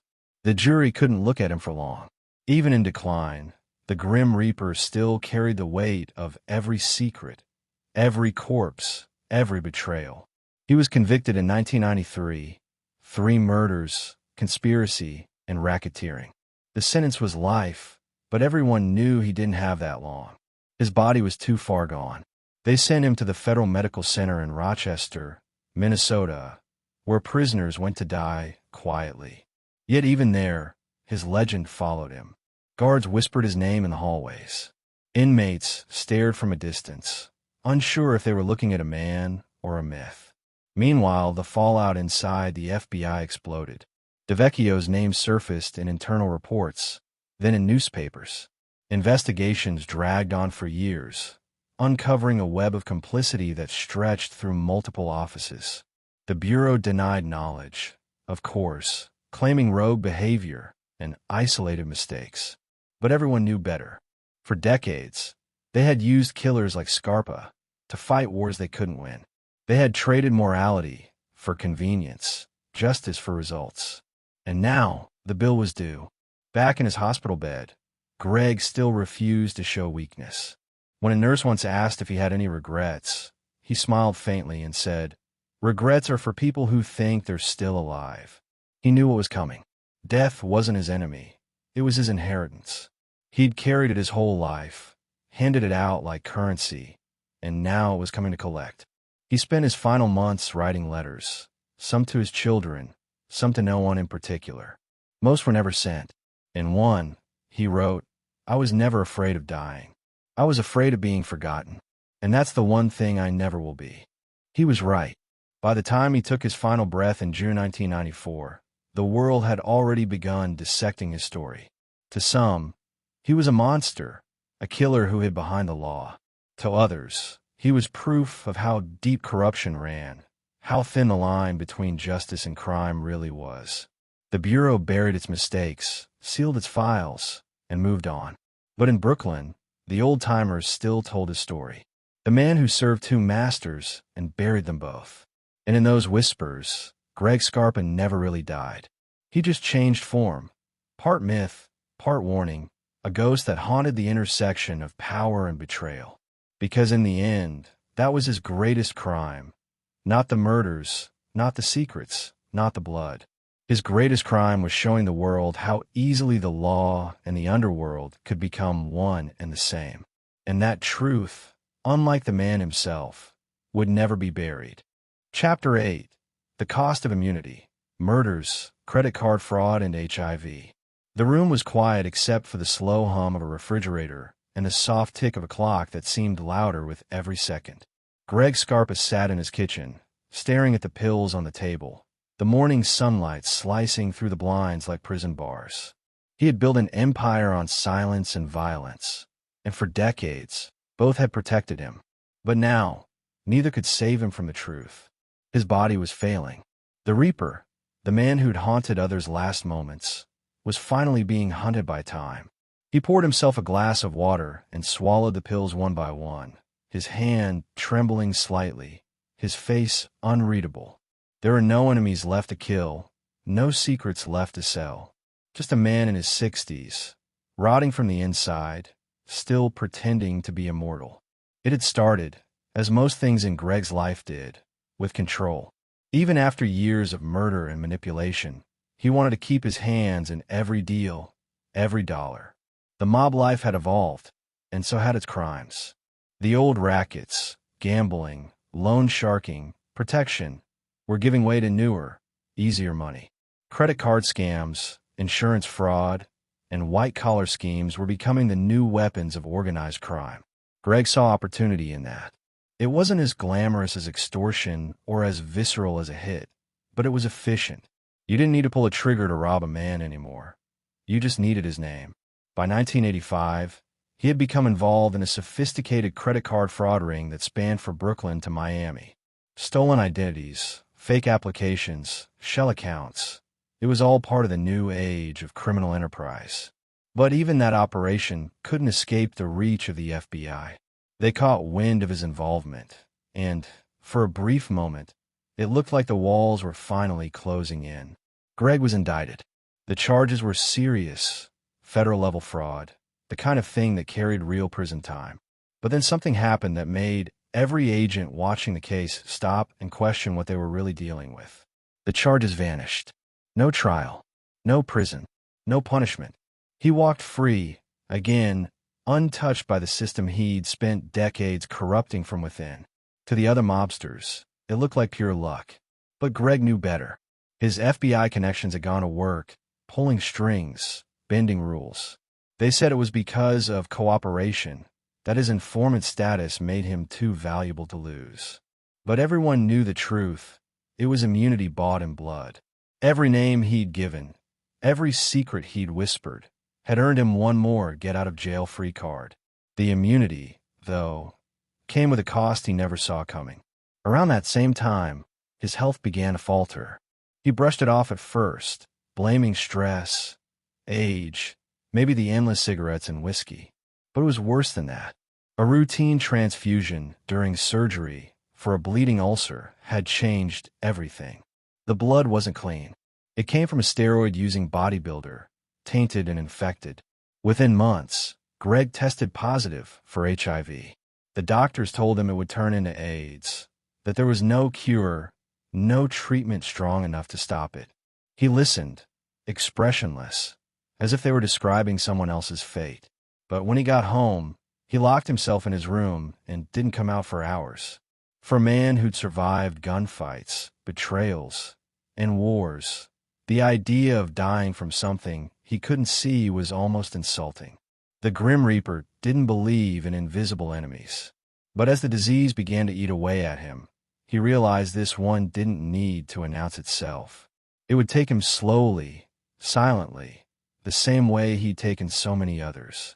The diagnosis did something strange to Greg. It made him even more dangerous. Mortality sharpened his instincts, stripped away hesitation. He no longer had to worry about the future because there wasn't one. Every day became a test of endurance. Every decision, another chance to prove he was still in control. He doubled down on his criminal operations, demanding more money, more respect, more fear. He He started carrying extra weapons, as if sheer force could outrun disease. The family noticed the change. He was meaner, colder, almost reckless. Some thought it was age. Others thought it was rage. But it was neither. It was desperation disguised as dominance. At home, his wife noticed the sickness first. The fatigue, the weight loss, the night sweats. He told her it was nothing, just a cold, just work.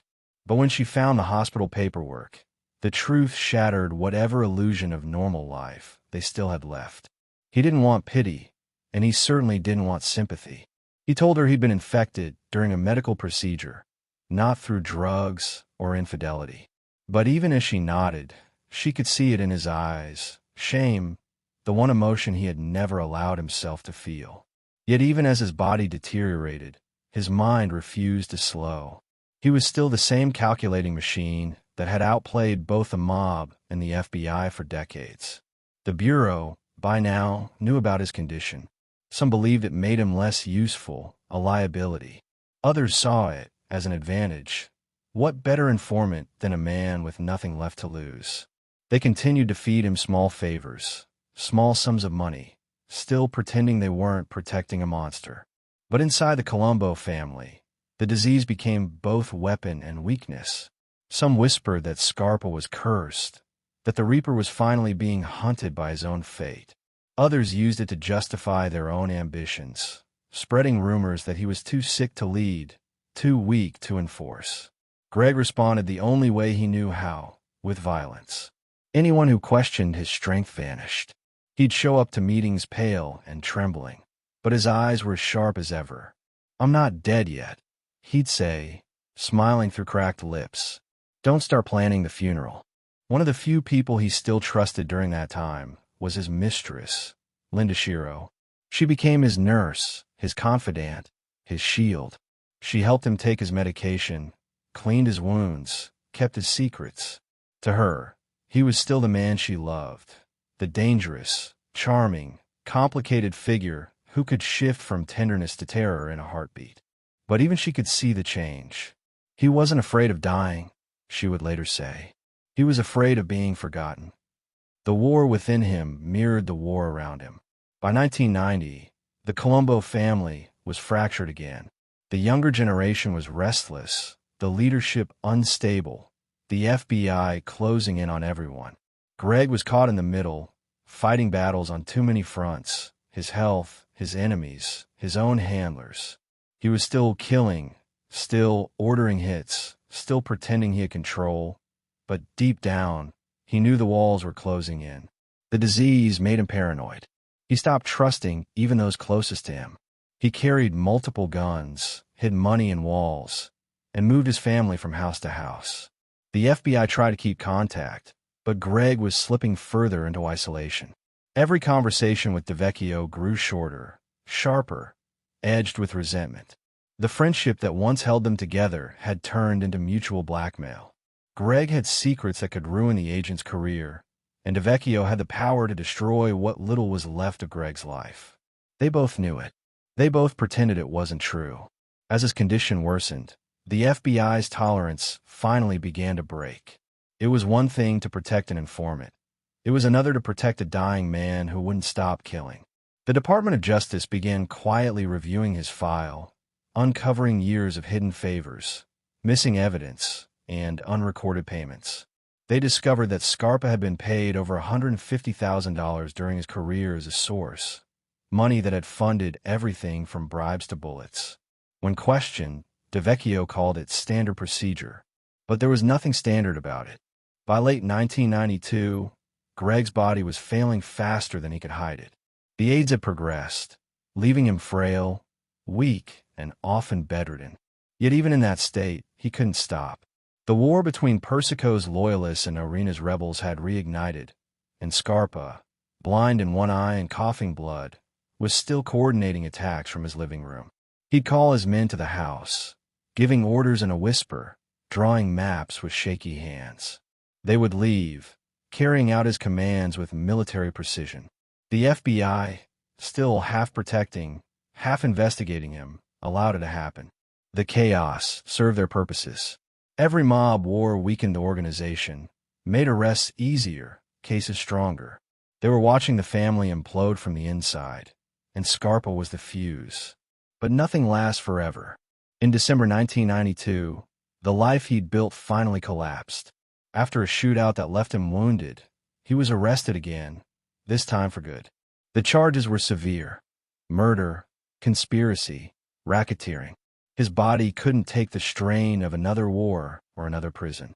In May 1993, he pleaded guilty. It was the first time in his life that he didn't fight the system. The doctors said he was dying anyway. In court, he looked like a ghost. His once sharp suits hung loose on his frail frame. His skin was pale, his hair thinning, his voice a rasp. The prosecutor spoke about his crimes, his years of killing and corruption, his betrayal of both sides. But Greg barely listened. When it was his turn to speak, he leaned toward the microphone and said, "You can lock me up if it makes you feel better. But the truth is, you needed me. You all did." The courtroom went silent. For once, no one could argue. He was sentenced to life in prison, though everyone knew life wouldn't last long. The Bureau didn't protect him anymore. DeVecchio had disappeared from his life completely, retreating into bureaucratic silence. The family had moved on, new names taking his place. The streets he once ruled didn't remember him. The Reaper had become what he'd always feared most: irrelevant. He spent his final months in a federal medical facility, surrounded by sterile walls and quiet footsteps. The nurses said he rarely spoke. Sometimes he'd stare at the ceiling for hours, mumbling to people who weren't there. Sometimes he'd smile for no reason at all. When one asked what he was thinking, he said, "Just counting the ghosts." On June 4th, 1994, Gregory Scarpa took his final breath. There were no gunshots, no headlines, no revenge. Just a soft exhale, and a man who had spent his life deciding who lived and died finally surrendering to something he couldn't control. They buried him quietly. No crowd, no fanfare. The FBI sealed his files, the mob erased his name, and the world moved on. But in the backrooms of Brooklyn bars and the whispers of retired agents, his story still lingered. A story of power bought with blood, of loyalty sold for survival, of a man who thought he'd beaten death until death decided to play by its own rules. And maybe that was the final irony.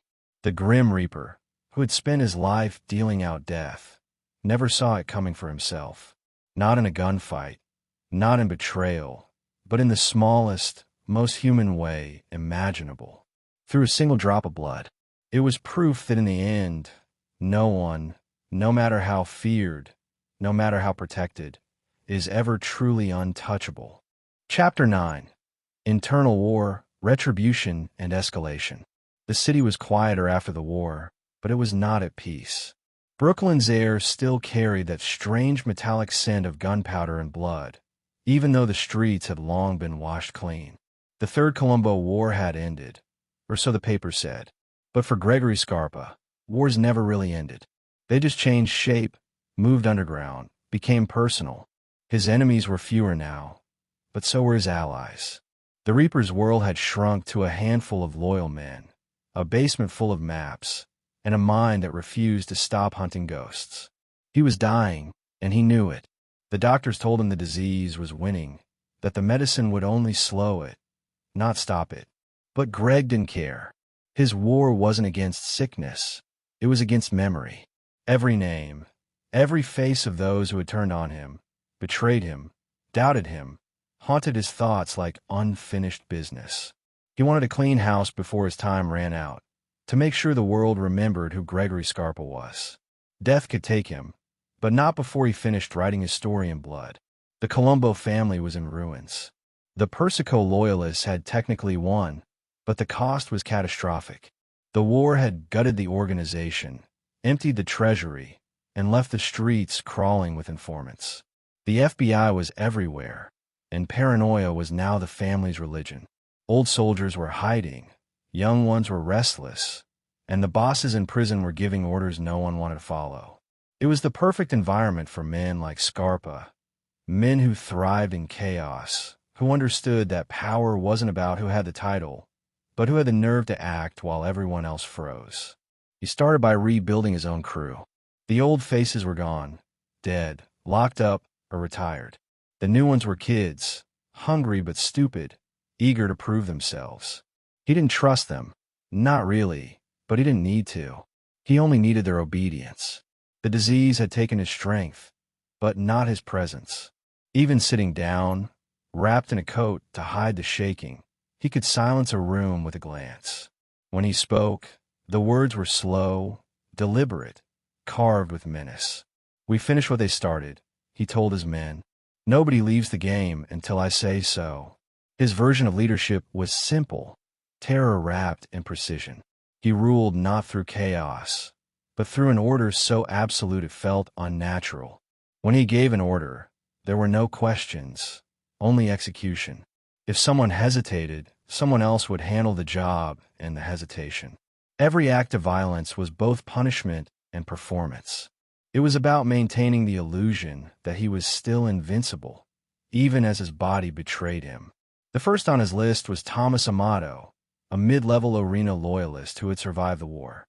Amato was living quietly, staying off the radar, but Greg wasn't interested in peace. He sent 2 men to find him, men who didn't need explanations. Amato was found a week later, shot 3 times in the chest, his car left running outside a Brooklyn laundromat. No message, no signatures, just silence. The same kind Scarpa had always used to communicate. The police knew it was him. Everyone knew it was him, but no one dared to say his name aloud. The Grim Reaper didn't need witnesses. He needed fear. Every kill after that was methodical. Rosario Nastasa, Vincent Fusaro, James Malpiso, names that were once whispered in bars and backrooms, now crossed off a dying man's mental list. Each one was handled with that same cold efficiency. To the outside world, it looked like another wave of mob violence. To Greg, it was personal housekeeping. He wasn't killing for the family anymore. He was killing for himself. Every bullet was a punctuation mark in a story he refused to let others finish. But even vengeance had its limits. His health was fading fast. He'd wake in the middle of the night drenched in sweat, his chest heaving, his vision blurring.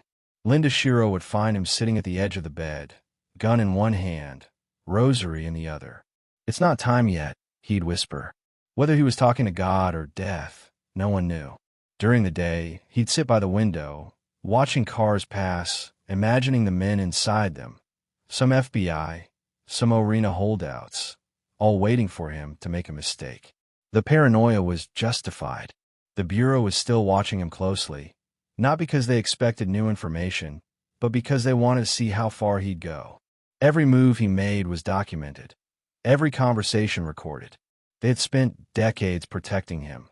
Now they were letting him destroy himself. The irony didn't escape him. He had played both sides for years, used the FBI as a shield, manipulated them into cleaning his path. And now, in his final chapter, they were using him the same way, feeding him enough rope to hang himself. Somewhere out there, Agent Lindley DeVecchio was fighting his own battles. The internal investigation into their relationship had begun, and his name was being dragged through the mud. The Bureau wanted to purge its sins, to erase the years of complicity. Greg, even from a distance, could see it coming. He laughed when he heard about the hearings. "They're all rats," he said. "Same as us. Only difference is, they were better suits." His bitterness toward DeVecchio was strange, half hate, half nostalgia. The agent had protected him, yes, but he had also betrayed him in the end. Maybe that was why Greg respected him. In his world, betrayal was the purest form of truth. It stripped away illusion. Everyone betrayed someone eventually. It was just a matter of timing. In early 1993, Greg's life was collapsing faster than his body. The money was drying up.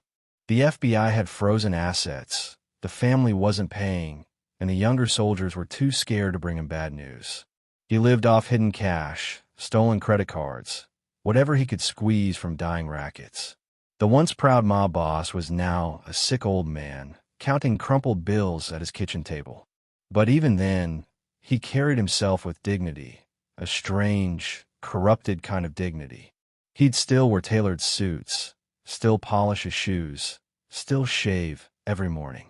Control, for him, wasn't about survival anymore. It was about defiance. His relationship with his family had all but disintegrated. Connie, his wife, had moved out years ago. His son, Gregory Jr., had followed in his footsteps into the mob and was now facing his own legal troubles. The two spoke occasionally, but their conversations were more like business meetings, transactional, detached.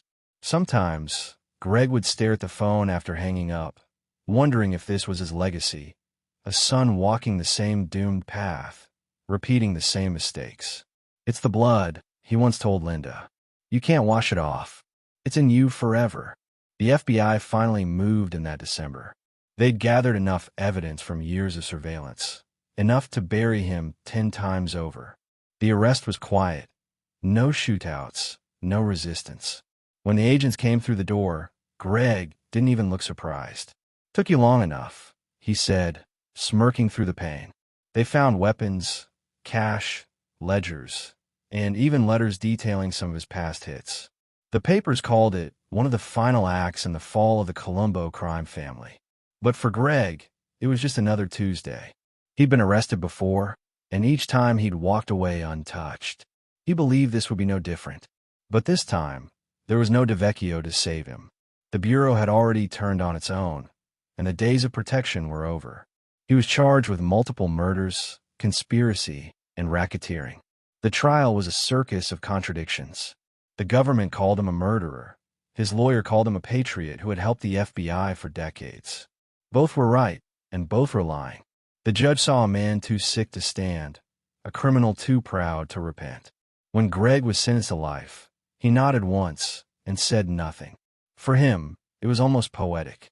The man who had escaped death so many times was finally trapped by something as mundane as bureaucracy. Prison didn't change him. He adapted like he always did. The guards respected him. The inmates feared him. Even confined to a medical wing, his legend followed him like a shadow. He'd tell stories to the nurses, half-truths about old hits, about FBI meetings, about the people he'd fooled. Some believed him, some didn't, but all listened. He had a way of talking that made every lie sound like prophecy. Outside those walls, the FBI's internal war was reaching its peak. DeVecchio was eventually indicted years later, accused of leaking information to Scarpa that led to multiple murders. The case fell apart due to unreliable witnesses, but the damage was done. The Bureau's reputation took a hit it would never fully recover from. The truth was too ugly to print. That law and crime had merged so deeply they couldn't be separated. Greg had been both weapon and evidence, and when the world finally tried to judge him, it realized it had no clean hands. Back in prison, his health deteriorated quickly. AIDS had ravaged his body beyond repair. His vision faded, his lungs weakened, but his mind stayed sharp. Sometimes, in his lucid moments, he would reflect on his life with chilling honesty. "They call me a monster," he told one guard. "But what do you call the ones who use me?" It was a fair question. The FBI had built a monster because it needed one. The Colombo family had followed a killer because they feared him. And in between them, Scarpa had played both sides until neither could tell which one he belonged to.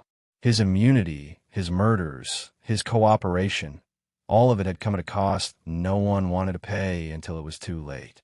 In his final months, he received a letter from his son, Gregory Jr., who was serving time for his own crimes. The letter was short, almost cold. "I guess this is how it ends," it said. "Different cells, same walls." Greg read it 3 times and then folded it neatly, tucking it under his pillow. He didn't respond. Maybe because he didn't have the strength, or maybe because he knew there was nothing left to say. When he finally died in June 1994, the world barely noticed. The newspapers ran a few lines. Gregory Scarpa, former Colombo capo and FBI informant, dead at 66. No eulogies, no headlines, just another footnote in the long history of organized crime. But in the quiet corners of Brooklyn, in bars where old men still played cards and whispered names, his story lingered. The man who'd fought everyone, the mob, the law, the disease, and for a while won. In the end, There were no heroes, no villains, just a city that had learned to live with both. The FBI buried its shame in redacted reports. The family buried its dead in unmarked graves. And the Reaper, the man who'd made fear his art, was finally claimed by the one thing he couldn't negotiate with: time. Even now, if you walk the old neighborhoods at night, you'll hear his story told like a warning. About the man who served two masters and betrayed them both. About the killer who helped the law and the lawman who helped the killer. About how power, once tasted, never really lets you go. Because Gregory Scarpa's life wasn't just a tale of crime. It was a mirror. One that showed what happens when men believe they can balance darkness and light without becoming what they fear most. And when the mirror cracked, it didn't just take Scarpa with it. It took a piece of everyone who ever thought they could play God and walk away clean. Chapter 10. The Shadow Left Behind. The story should have ended with his death, but Greg Scarpa's shadow didn't know how to rest. It clung to everything he had ever touched: the bureau that used him, the family that followed him, the streets that feared him. Even from the grave, he was still pulling strings, still whispering in the cracks of the system that had made and destroyed him. His death wasn't closure, it was ignition. Because once the Reaper was gone, the truth started clawing its way out. It began with rumors. Agents whispering in hallways, mobsters muttering in bars. Everyone knew there was more to the story, that Scarpa hadn't been just another informant. He had been the informant, the FBI's secret weapon turned liability, a man who'd blurred every moral line in the book. And when he died, he left behind more than a criminal legacy. He left behind questions that no one wanted to answer. His files were supposed to be sealed, locked away in dusty cabinets, but in the mid-90s, fragments started leaking. Reports of unauthorized payments, missing evidence, deleted surveillance tapes. The Bureau denied everything, of course. He was an asset, they said, a necessary evil. But each leak chipped away at that polished narrative. It wasn't just the mob that had been corrupted by Scarpa's double life. It was the entire system that had protected him. The press got wind of it first. Small articles at first, buried in the back pages. Mentions of an informant tied to the Colombo Wars, of an FBI agent under internal review. But it wasn't until the early 2000s that the storm truly broke. Reporters started digging deeper, connecting the dots between Scarpa's immunity deals and the dozens of unsolved murders he had orchestrated while under federal protection. The headlines began to shift, from crime stories to political scandals. Suddenly, everyone wanted to know, how much did the FBI know, and when did they stop caring? Lindley DeVecchio's name reappeared like a ghost. The former agent who had handled Scarpa for nearly 20 years was pulled back into the light, dragged through hearings and accusations. Prosecutors alleged that DeVecchio had given Scarpa confidential information about rival gangsters, information that had led directly to multiple murders. They painted a picture of an unholy alliance, one where law and crime worked hand in hand, each using the other to climb higher. The evidence was circumstantial but haunting. Meetings that didn't appear in official logs. Phone records that lined up too neatly with killings. Payments that couldn't be explained. DeVecchio denied everything. He said Scarpa had been manipulative, deceptive, a liar who fed everyone half-truths. He claimed the Bureau had followed procedure, that the informant program had always been monitored. But the more he spoke, the less people believed him. The truth had too many fingerprints, too many coincidences, too much blood. And then there were the tapes. Linda Shiro, Scarpa's longtime mistress, came forward in 2007 with hours of recorded conversations, confessions, threats, secrets whispered in the dark. In those tapes, Scarpa spoke openly about his crimes and his connection to DeVecchio. The details were raw, explicit, and damning. They painted a man who didn't just work with the FBI, he commanded them. To the Bureau, it was a nightmare come to life. They had built their empire on control, and now their darkest deal was playing out for the world to hear. But the tapes raised as many questions as they answered. Some claimed Linda fabricated parts of them, splicing truth with dramatization. Others said she was seeking revenge for years of abuse and betrayal. Whatever the motive, the damage was irreversible. The court of public opinion had already delivered its verdict. The FBI had made a deal with the devil and called it strategy. For the surviving members of the Colombo family, Scarpa's ghost was a curse. His name became taboo, a reminder of everything they had lost. The Persico faction still controlled what was left of the organization, but it was a hollow victory. The streets that once belonged to the family were now crawling with federal agents and undercover wires. No one trusted anyone anymore. You never know who's wired, one old capo muttered in a taped conversation. Scarpa proved that.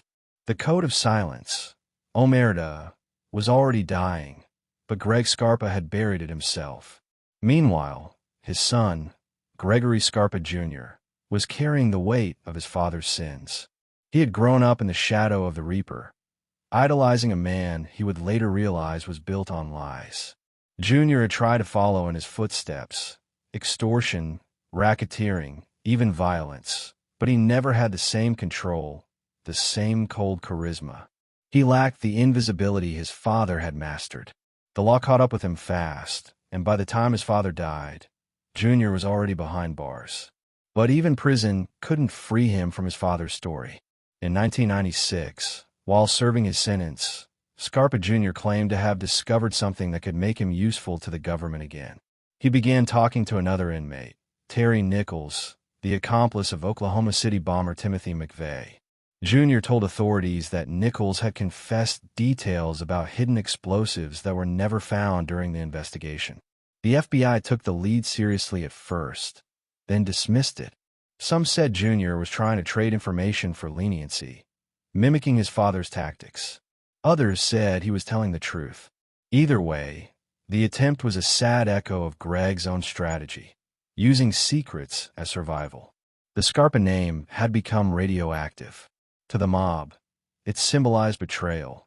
To the FBI, corruption. To the public, it was a grim parable of American hypocrisy, how a system built to uphold justice could twist itself into complicity. For years, people tried to simplify Greg's story, to categorize him as either villain or victim, monster or informant. But the truth refused to fit neat labels. He had been all those things, sometimes in the same moment. By the late 2000s, the FBI's informant program underwent a quiet overhaul. The Bureau tightened regulations, increased oversight, and restructured its internal review processes. But those changes came too late to erase the stain left by the Scarpa case. Every few years, his name resurfaced in documentaries, in books, in trial references, a reminder of what happens when law enforcement becomes addicted to results and blind to morality. In the neighborhoods where Greg once ruled, his legend lived on in fragments. Some remembered him as a hero who fought the corrupt from within. Others remembered him as a traitor who sold out his own for survival. But the ones who had known him best, the soldiers who had worked under him, the families of his victims, the agents who had sat across from him, knew the truth. Greg Scarpa was neither good nor evil. He was simply inevitable, the product of a world where power demanded compromise, where justice could be bought, where fear was a kind of currency. His old haunts in Bensonhurst and Staten Island became quieter over time. The social clubs where he'd planned hits were converted into storefronts or apartments. His house, once filled with weapons and cash, was sold off and renovated. To the new owners, it was just another property. They didn't know the walls had heard the voices of killers, the sound of gunfire muffled behind closed doors, the desperate prayers of a dying man pretending not to be afraid. But for those who did know, the house still carried a weight, a superstition that refused to die. People swore they could hear footsteps in a hall late at night, the sound of chairs scraping, a whisper near the door. Whether it was ghost stories or guilt, no one could say. Even decades later, agents who had worked on the case couldn't shake it. Some retired in silence. Others wrote memoirs that danced around the truth. One, years after leaving the Bureau, was asked about Scarpa during a television interview. He paused for a long time before saying, "He made us forget who we were supposed to be." That was Greg Scarpa's true legacy. Not the bodies, not the crimes, but the corruption of identity. He didn't just bend people to his will. He made them question their own morality. The FBI had turned to a killer to fight crime, and in doing so, it had become something unrecognizable. As the years passed, his story evolved from scandal to cautionary tale. Law enforcement academies cited his case as an example of what happens when oversight fails. Documentaries painted him as both predator and pawn. And in the endless retellings, one question kept returning. Was Greg Scarpa a man who played the system, or a man who exposed it? The answer, like everything about him, lived in the gray. He had been a weapon forged by two masters, the mob and the Bureau. Both believed they could control him. Both were wrong. In the end, he outlasted them all, not in life but in legacy. His shadow stretched across generations, a reminder that corruption doesn't end when the corrupt die. It lingers, seeps, infects. And maybe that was his revenge. Because even now, decades later, when people talk about him, when his name surfaces in FBI ethics seminars and mob history forums, in the minds of those who still remember, they all feel the same uneasy truth. Greg Scarpa didn't lose his power when he died. He just changed what it meant. The Reaper had always been about balance. Life for death, secret for protection, truth for survival. And though his body was gone, his balance remained unsettled, his story still echoing in every corner where morality meets necessity. In the end, Greg Scarpa was never about loyalty or betrayal. He was about the cost of believing that one can serve two masters and remain whole. The FBI learned it. The mob learned it. And maybe, in some dark way, he wanted them to. Because if history remembers him for anything, it won't be his crimes. It will be the silence that followed them. The silence that spoke louder than the gunfire. The silence that still asks, even now, how far we're willing to go in the name of justice before we become the thing we're fighting. And that question, like Scarpa himself, refuses to die. Chapter 11. The Aftermath of Silence. The world moved on, as it always does. The newspapers found new villains. The FBI found new wars to fight. And the city of Brooklyn, scarred but unbroken, learned to breathe again. But in the corners where memory lingers, the shadow of Gregory Scarpa never really faded.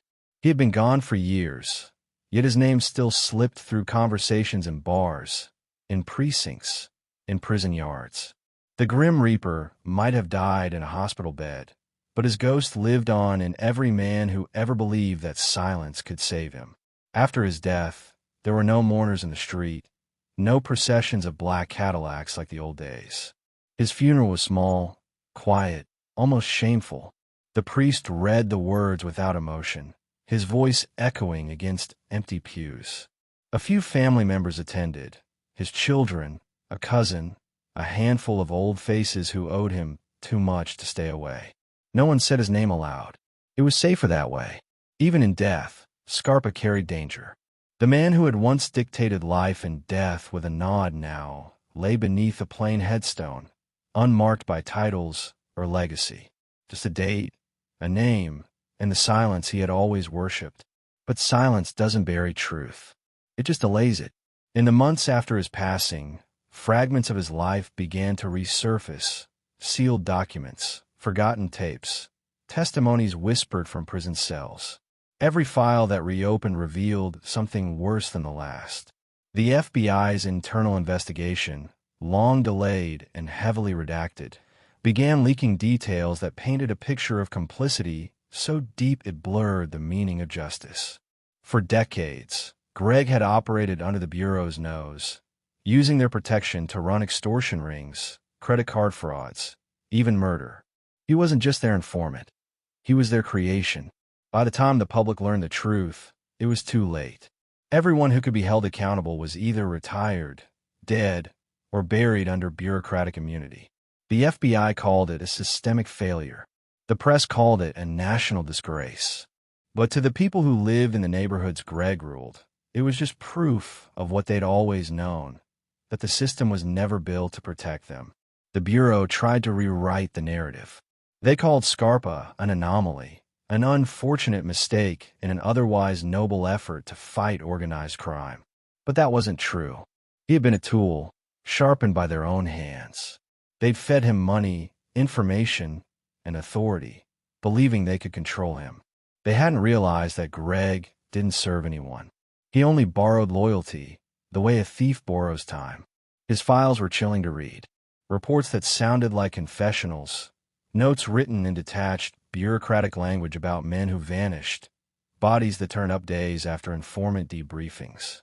The Bureau had documented everything without realizing it was recording its own corruption. In one memo, an agent described Scarpa as instrumental in resolving ongoing conflicts within the Colombo family. The conflicts he resolved were murders the Bureau had unknowingly helped him commit. Or perhaps not unknowingly. The name Lindley DeVecchio appeared in nearly every document, the ghost behind the ghost. For years, DeVecchio had defended himself against accusations of complicity, claiming Scarpa manipulated him. But the information he shared was harmless.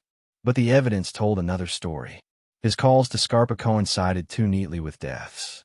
His reports went missing when investigations turned toward the Reaper. When DeVecchio finally faced charges, it was supposed to be justice long delayed. Instead, it became another farce. Witnesses turned unreliable, evidence disappeared, and the case collapsed. He walked free. To those who had lost people during the Colombo War, it felt like another betrayal. Their families had been caught between two monsters, one wearing a suit, the other a gun. Greg's killings have been justified by law enforcement as necessary or unavoidable collateral. The Bureau had convinced itself that using a murderer was worth it if it brought down bigger criminals. But the only thing Scarpa brought down was the illusion of integrity. His son, Gregory Jr., inherited the curse of his father's name. He spent most of his adult life behind bars. His own crimes a reflection of the world he'd grown up in. When his father died, he was serving time in a federal prison in Florida. They told him through the bars, no ceremony, no condolences. He didn't ask where they buried him. He was already dead to me, he said later. Yet, even from prison, Junior couldn't escape the gravitational pull of the Scarpa legend.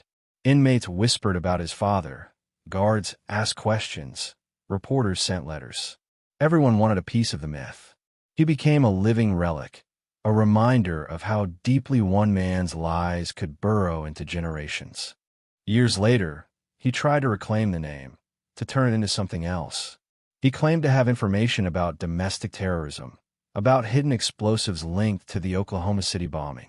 He wanted to trade knowledge for redemption, just like his father once had. The FBI listened, half out of curiosity, half out of guilt. But nothing came of it. Junior's truth carried the same curse as his father's. It could never be trusted. In the old neighborhoods, Scarpa's story became something between folklore and warning.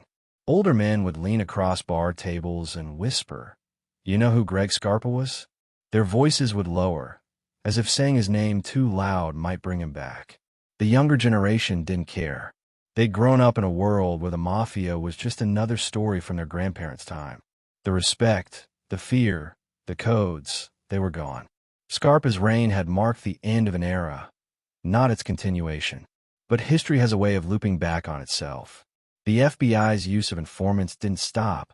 It just got smarter. They built new guidelines, new oversight committees, new paperwork designed to make sure another Scarpa never happened. Yet the system still leaned on the same logic. To catch evil, you must work with it. The Reaper's ghost lingered in every confidential informant file, every undercover deal. He had become the unspoken precedent, the devil's bargain no one admitted making. There were still those who defended him. Former agents who swore he had saved lives, prevented murders, dismantled criminal networks. Without him, one said, we'd have never cracked half the cases we did. But when pressed, none could explain how many lives were lost to get those results. That was the paradox of Scarpa. He gave the FBI their victories, but he bought them with his victims. The moral arithmetic of his life never added up. Every life he took created two more lies to cover it. Every favor he granted came at the price of another's betrayal. He was a man who turned loyalty into leverage, faith into a weapon, justice into currency. And for decades, the world rewarded him for it. Linda Shiro, his mistress, outlived him by years. She gave interviews, wrote memoirs, sold pieces of his story to tabloids. Some called her opportunistic.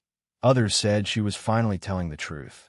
Her voice trembled in recordings when she described his final months, the coughing, the fever, the rage.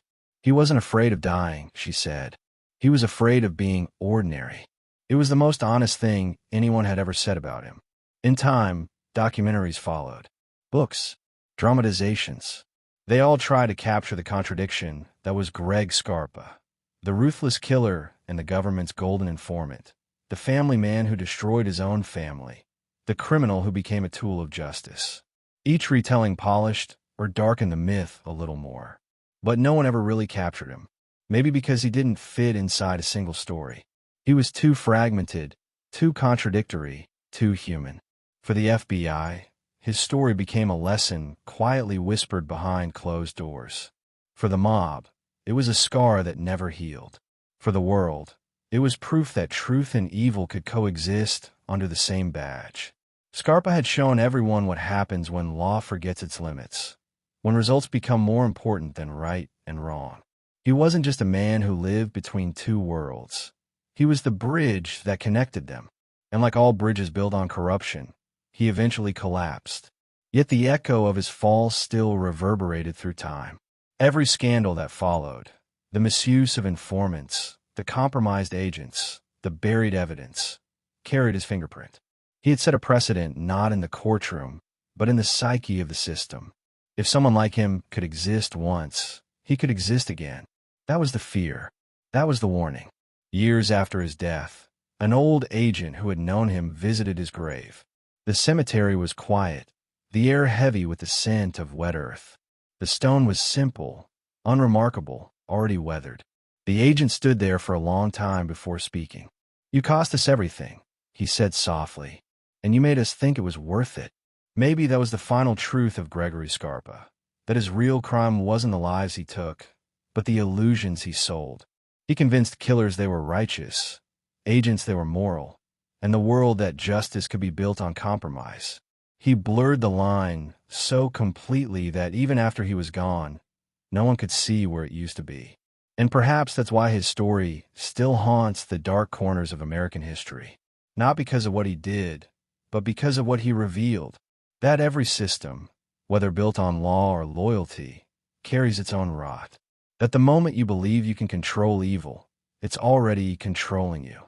Greg Scarpa's legacy was never about the blood he spilled. It was about the silence that followed. The silence of men who looked away. The silence of agencies that protected him. The silence of a city that learned to survive by pretending not to see. And in that silence, his ghost still lives. Not in the headlines, not in the records, but in the quiet spaces where power hides its sins. Because somewhere out there, another man is making the same bargain, whispering the same promise, believing the same lie, that he can walk through darkness and come out clean. The Reaper proved otherwise, and the world, even now, is still counting the cost. Chapter 12. The Ghost of the Reaper. It begins in silence. Not the peaceful kind, but the heavy silence that fills old neighborhoods long after the noise has died. The kind that sits in alleyways, in broken storefronts, in the corners of memory that people try not to visit. In Bensonhurst, Brooklyn, there are still old men who remember him. They sit on benches outside cafes, sipping bitter espresso, pretending not to talk about the past. But when the conversation dips low enough, when the street goes quiet enough, his name returns like smoke. Gregory Scarpa, the Grim Reaper, the man who was supposed to be gone, yet somehow never left. Time has a strange way of forgiving the guilty.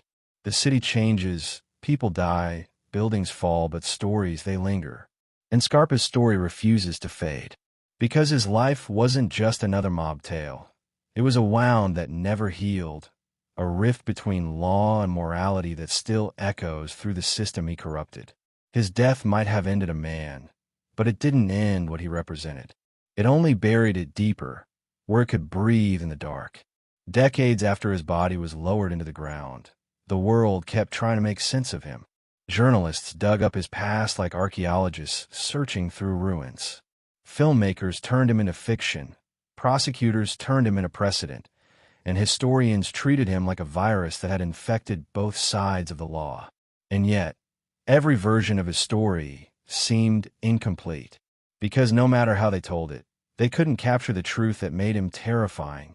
That Greg Scarpa wasn't the exception. He was the rule no one wanted to admit existed. The Bureau had used men like him before, and it would use them again. Criminals who became tools, monsters who became assets, informants who traded their souls for survival. It was a system built on contradiction, and Scarpa had simply perfected it. He played the FBI and the mob like instruments tuned to his rhythm, conducting chaos with a steady hand. And in doing so, he showed how fragile the line really was, how easily justice could be bought, twisted, and turned into something unrecognizable. In the years following his death, his shadow kept pulling people down with it. The investigation into his handler, Agent Lindley DeVecchio, dragged on for over a decade.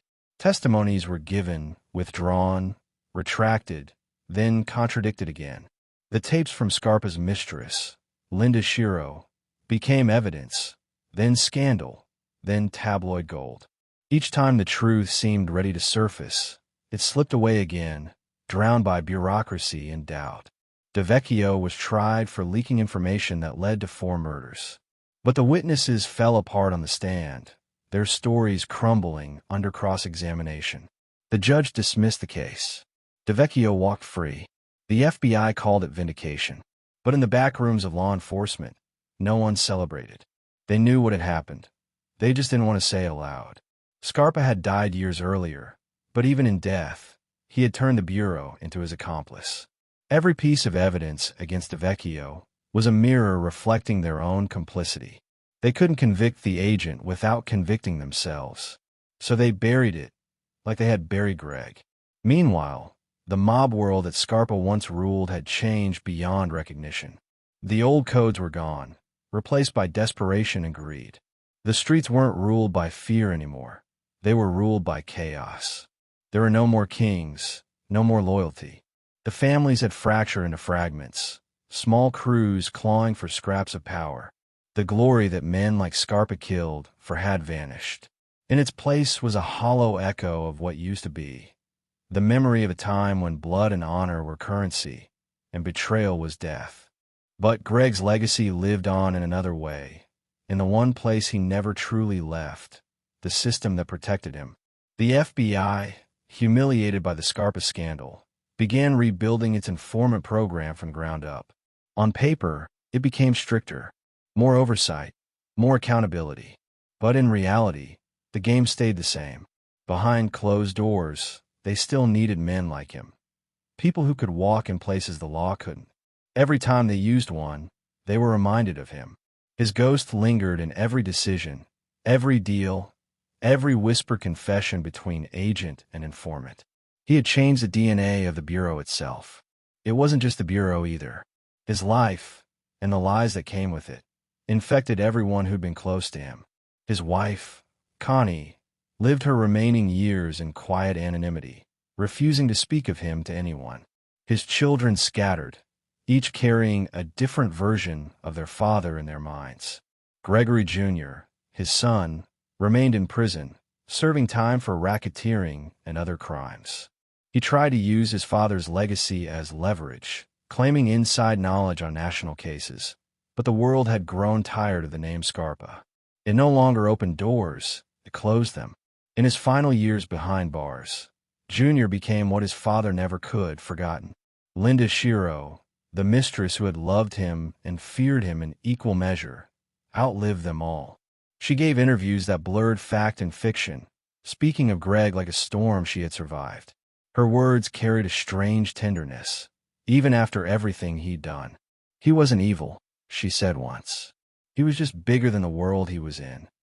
Maybe that was true. Maybe that was how she made sense of the man who had both protected and destroyed her. In the FBI archives, his files remain locked. Tens of thousands of pages of reports, wiretaps, memos, and redactions. The agents who still whisper about him call it the Scarpa Vault. Inside it lies a record of everything that went wrong, and everything that could again. Every decade or so, some journalist or historian petitions for its release. Every time, the answer is the same: denied. Too sensitive, too incomplete, too dangerous.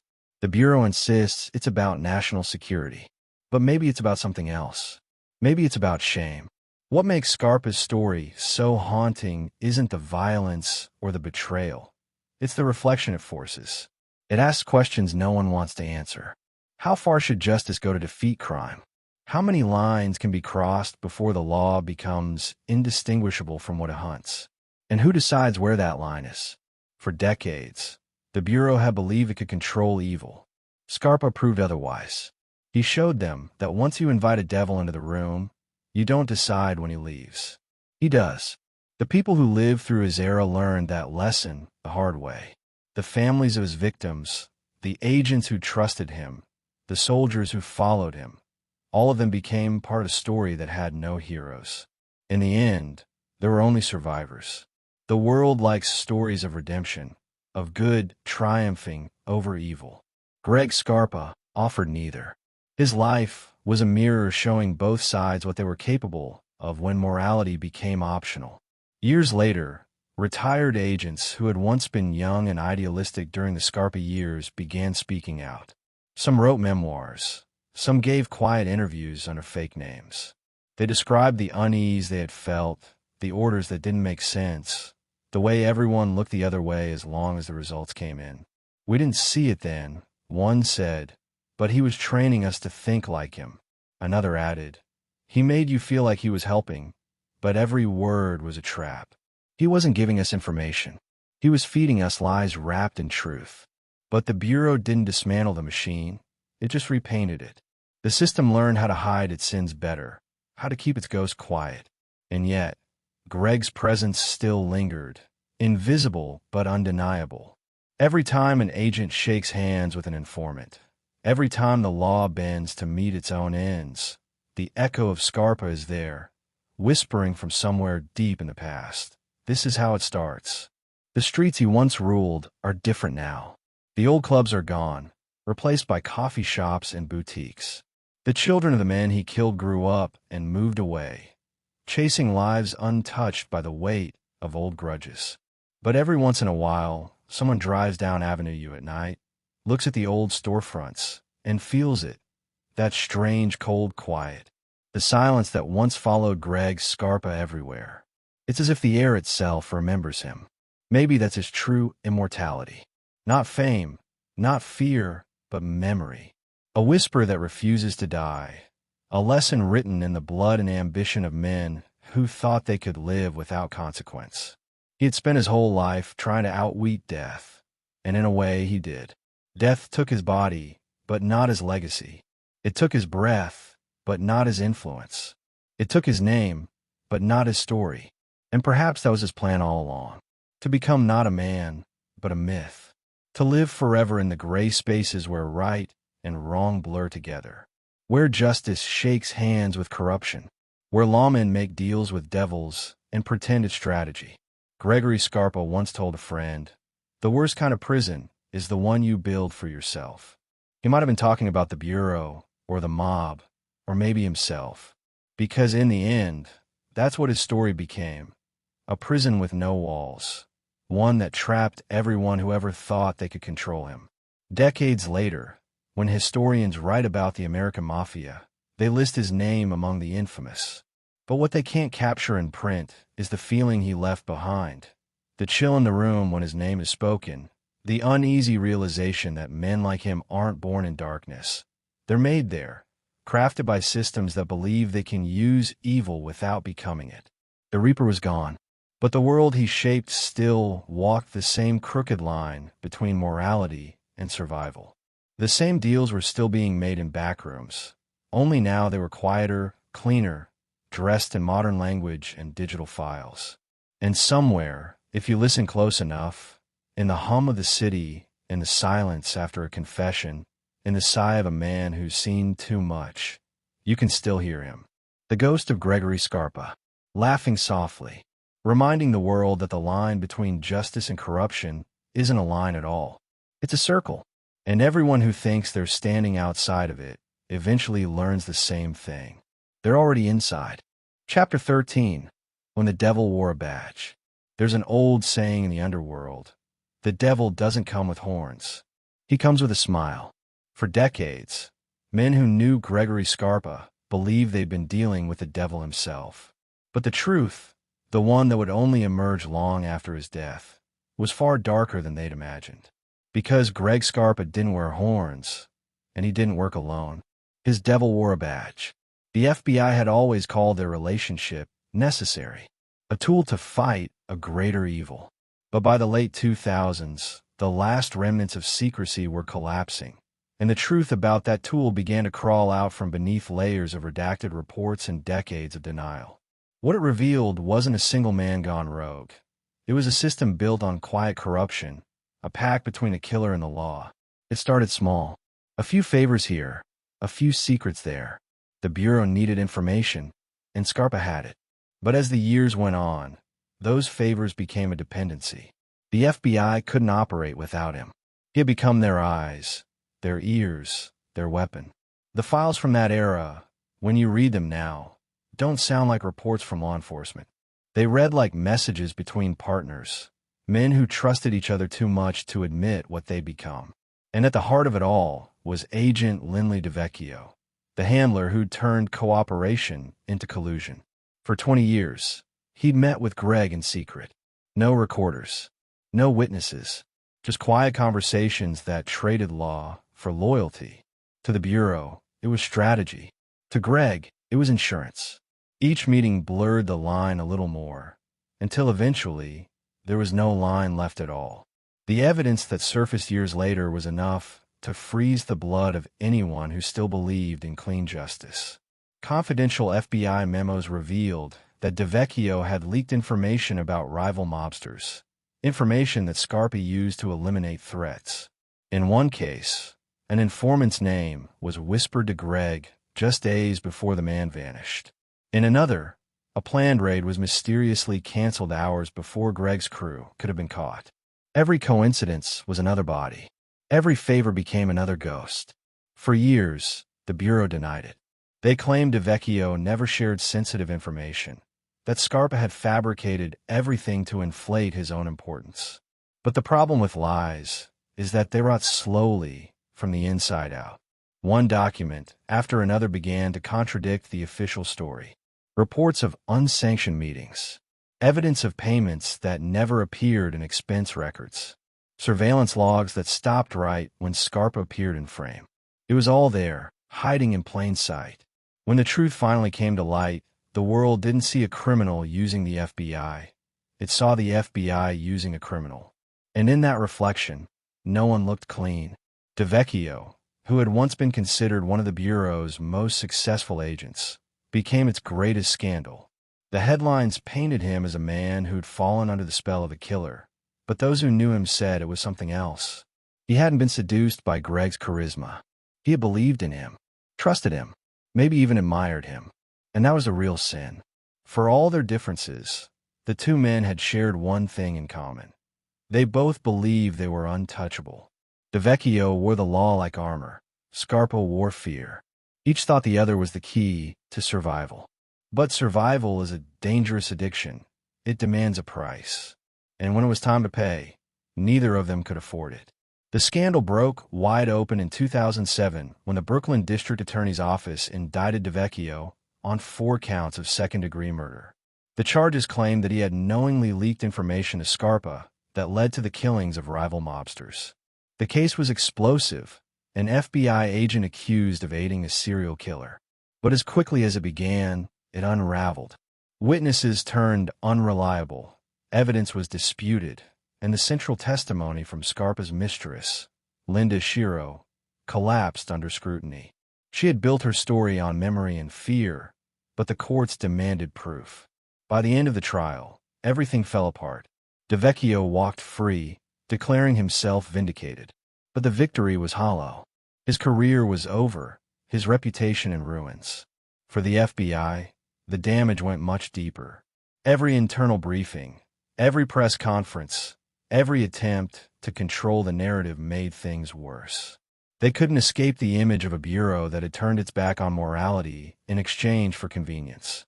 The question hung heavy in the air. How many other Scarpas were out there, hidden behind classified files and quiet justifications? In Brooklyn, the older generation of agents retired early, unwilling to face the public fallout. Younger agents inherited a system built on the ashes of trust.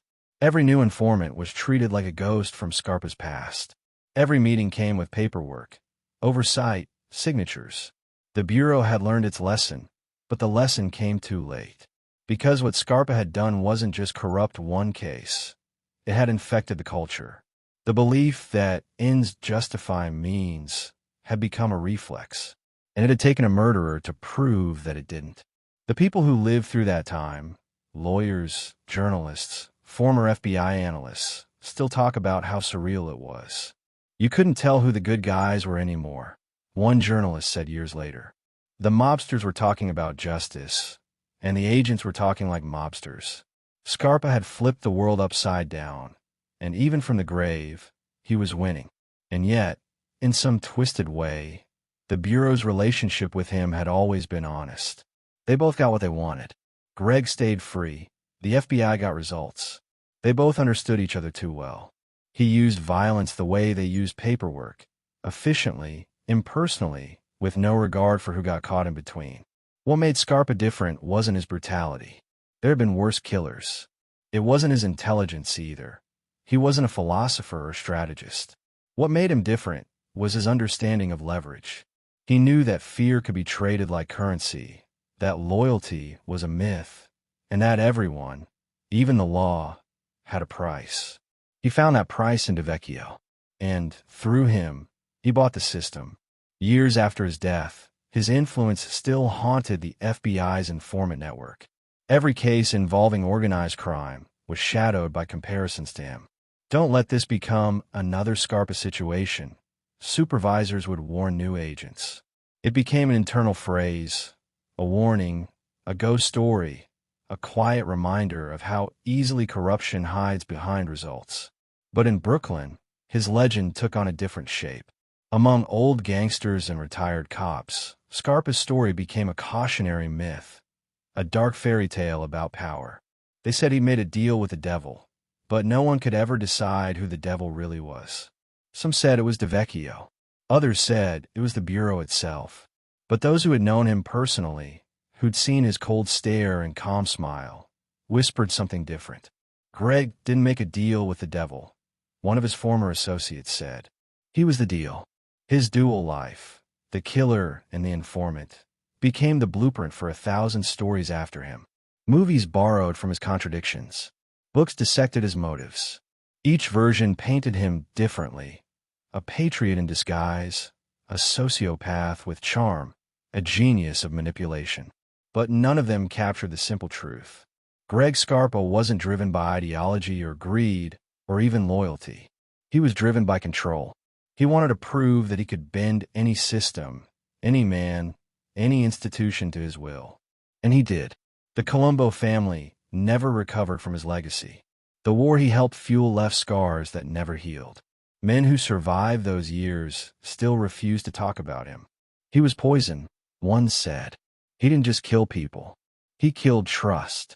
When he died, the family didn't celebrate or mourn. They just erased him, pretending he had never existed. But erasing a man like Greg Scarpa is like trying to erase a shadow. The light might move, but the darkness stays. In the years that followed, the Bureau's new policies on informants were introduced quietly, without fanfare. No press releases, no apologies. Just quiet adjustments, more audits, stricter oversight, less autonomy. The program survived, but it was never the same. Every time an agent met an informant, the unspoken memory of Scarpa sat at the table too, invisible but present. And yet, perhaps the cruelest irony was that Scarpa never believed he was doing anything wrong. He saw his arrangement with the FBI as a natural extension of his power. To him, it wasn't betrayal, it was business. The mob had rules, but so did the Bureau, and both could be bent with the right leverage. He lived in the spaces between those rules, exploiting the gray where no one else dared to stand. That was his genius. That was his curse. He once told a friend, "Everybody's dirty, kid. The trick is to know who's washing who." That line, more than anything, defined his life. He washed the Bureau's hands while they washed his. The blood never really left either. Today, his name sits like a warning in both the annals of mob history and the footnotes of FBI misconduct. Law enforcement schools teach his case under ethics violations. Mob historians call him the death of the old code. And somewhere between those two worlds, his ghost still smiles. Because in a way, that's what he wanted, to be unforgettable, to prove that even death couldn't silence him. In the end, when people talk about Gregory Scarpa, they're not really talking about one man. They're talking about a truth most people don't want to face, that justice and corruption often were the same face. That sometimes the devil doesn't need a knock on your door. Sometimes you invite him in and call it duty. And when that happens, you don't just lose your soul. You lose the difference between right and wrong. You lose the world. Greg Scarpa didn't destroy the system. He showed it to itself. And once you see the devil in your own reflection, you can never unsee it. Chapter 14, The House That Fear Built. It was always quiet on that block in Staten Island. A line of modest houses with trimmed lawns and tired porches. The kind of neighborhood where the most exciting sound used to be the crack of a baseball or the laughter of kids chasing a ball into the street. But if you stood in front of one house in particular, the one with the gray shutters and the heavy drapes always drawn, you could feel something colder in the air. That was the Scarpa house. The neighbors knew it. The mailman knew it.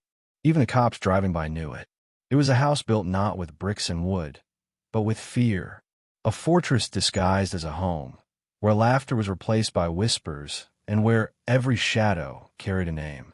Gregory Scarpa had bought the place in the late 60s, when his money was good and his power was rising. To the outside world, he looked like a successful businessman, a man who had pulled himself up from the streets of Brooklyn to the calm comfort of suburbia. But inside, every inch of that house was marked by the paranoia of a man who trusted no one, not even himself. Behind the family photos and furniture, there were hidden compartments stuffed with guns, cash, and documents. Under the floorboards, there were boxes of ammunition. Even the wallpaper hid small holes drilled into the wood, allowing him to spy down hallways without being seen. To the untrained eye, it looked like an ordinary home. But to those who knew him, it was his war room. Every table, every drawer, every locked cabinet was a piece of a life spent preparing for enemies both real and imagined. Greg's version of peace was the silence between ambushes, and even then, he slept with a pistol under his pillow. The family that lived with him bore the weight of that life like a curse. Connie, his wife, tried to keep the home intact, the image of normalcy alive. She hosted dinners, birthdays, tried to make small talk with neighbors who never quite knew how to look her in the eye. She'd smile as if her husband were an accountant, as if his late-night phone calls and sudden disappearances were part of some harmless trade. But she knew better. Everyone did. She was married to a man who divided his loyalty between two worlds, one ruled by gangsters, the other by the government, and neither world had room for innocence. Their children grew up in that tension, learning early to stay silent. They didn't ask questions about the men who visited at odd hours, or why their father's friends never used last names. They didn't ask about the cars that sometimes followed them to school, or why their mother flinched every time the phone rang after midnight. They didn't even ask why, some nights, their father's hand shook when he poured himself a drink. Greg's paranoia wasn't madness. It was logic. He had survived decades in the mob and walked free through the fire of federal investigations. He had seen too many men die for trusting the wrong person, too many families destroyed by a careless word. So he built his house like he lived his life, layers upon layers of defense. The front door was reinforced. The basement was soundproofed. Even the neighbors' routines were memorized, cataloged in his mind as potential threats. But fear doesn't protect, it corrodes. It eats from the inside until all that's left is suspicion. By the late 80s, the house was no longer a home. It was a bunker filled with ghosts. The sound of his own footsteps echoed differently to him now. The walls seemed to listen. The disease was already inside his blood, but the deeper sickness had always been inside his mind. He didn't just fear death anymore. He feared irrelevance. The FBI had stopped calling as often. His handler, DeVecchio, had grown distant. The mob was changing, becoming younger, louder, sloppier. The new soldiers didn't respect men like Scarpa. They saw him as an old relic, a myth from a dying generation. He saw them as children playing with knives they didn't understand. He didn't tell them he was dying. He didn't tell anyone. Instead, he clung to the only thing that had ever made sense to him: control. That control took form in violence. From his living room, surrounded by medical equipment and bottles of pills, he orchestrated murders with the same calm he once used to order lunch. Men would arrive quietly, heads lowered, notebooks ready. He would give them names, addresses, instructions. They would leave, and later, the evening news would announce another killing. The Grim Reaper, frail and coughing, still collecting souls. His orders weren't loud. They didn't need to be. Power doesn't shout. It whispers. But his whispers carried through the walls of that house. His children heard them, even if they pretended not to. His mistress, Linda Shiro, heard them too. She had moved in by then, taking care of him as his body wasted away. She saw the duality of his existence up close. The man who could stroke her cheek 1 minute and order a killing the next. He'd sit by the window, watching the snow settle on the street, and talk about loyalty like it was a religion. You can't live without it, he'd say, but it'll kill you if you believe in it. Outside, the world kept changing. The mob was crumbling under indictments and betrayals. The FBI had turned its focus to bigger fish, more profitable targets. For the first time, Greg wasn't the center of anyone's attention. He hated it. Power had always been his oxygen, and now he was suffocating without it. The calls came less frequently. The visits stopped. Even his old friends in the bureau were done pretending he mattered. The man who once played both sides now found himself forgotten by both. That realization turned him mean. He'd lash out at Linda, at anyone who came near. He'd accuse his own people of plotting against him, demand they prove their loyalty with new acts of violence. He needed to feel feared again. It wasn't about business anymore. It was about existence. Every gunshot that echoed through Brooklyn during those years was a reminder to the world that Gregory Scarpa still drew breath. And yet, beneath the anger, there was something else, something that looked almost like regret.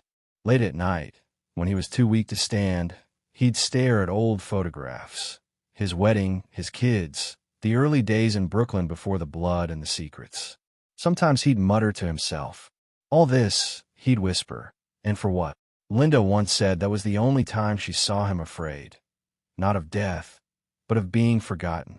The FBI files later revealed how much he had sacrificed for that power he feared losing.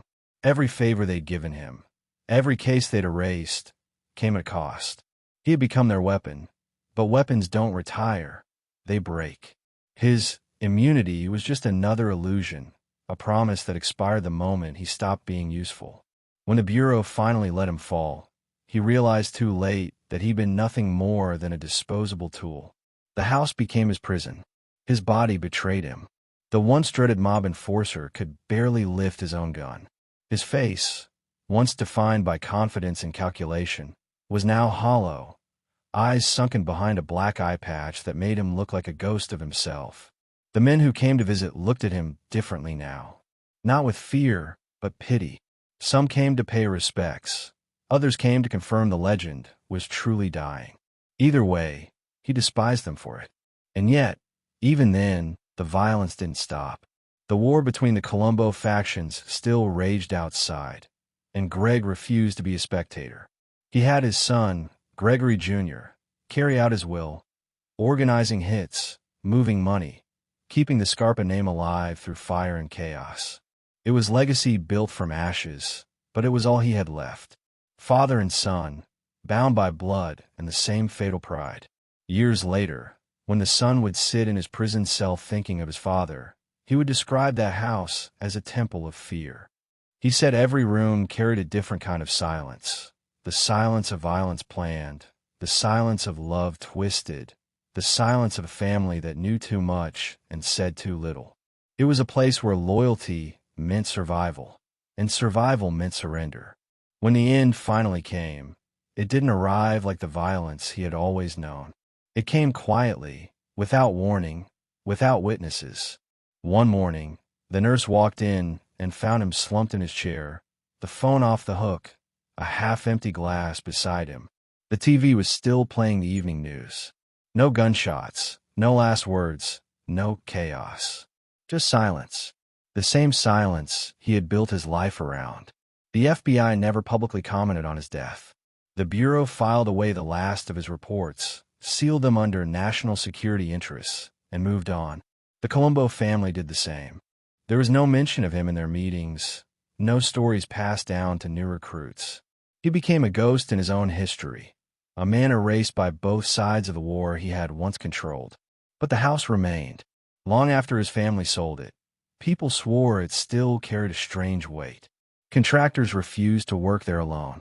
Tenants claimed they heard footsteps at night, drawers opening, a voice whispering from the basement.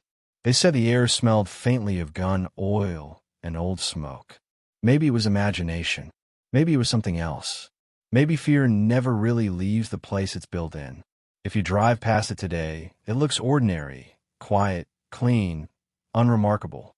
But those who know the story can't help but slow down, glancing at the darkened windows, wondering how many lives ended because of what was planned inside. Some say that's where his real punishment lies. Not in prison, not in hell, but in memory. A man who built his empire on silence, condemned to be remembered by it. The house that fear built still stands as proof of what he was. A man who thought control could outlast consequence, who believed power was protection, who trusted no one until the only sound left in his world was the echo of his own heartbeat. And when that stopped, everything else finally went quiet. But silence, for men like Gregory Scarpa, is never truly the end. It's just the beginning of how legends live on, word by word, shadow by shadow, and the kind of stories that never die, because they remind us that even the strongest walls can't protect a man from himself. In that house, somewhere between the ghosts and the stillness, his story lingers, a warning carved into the bones of the city he once ruled.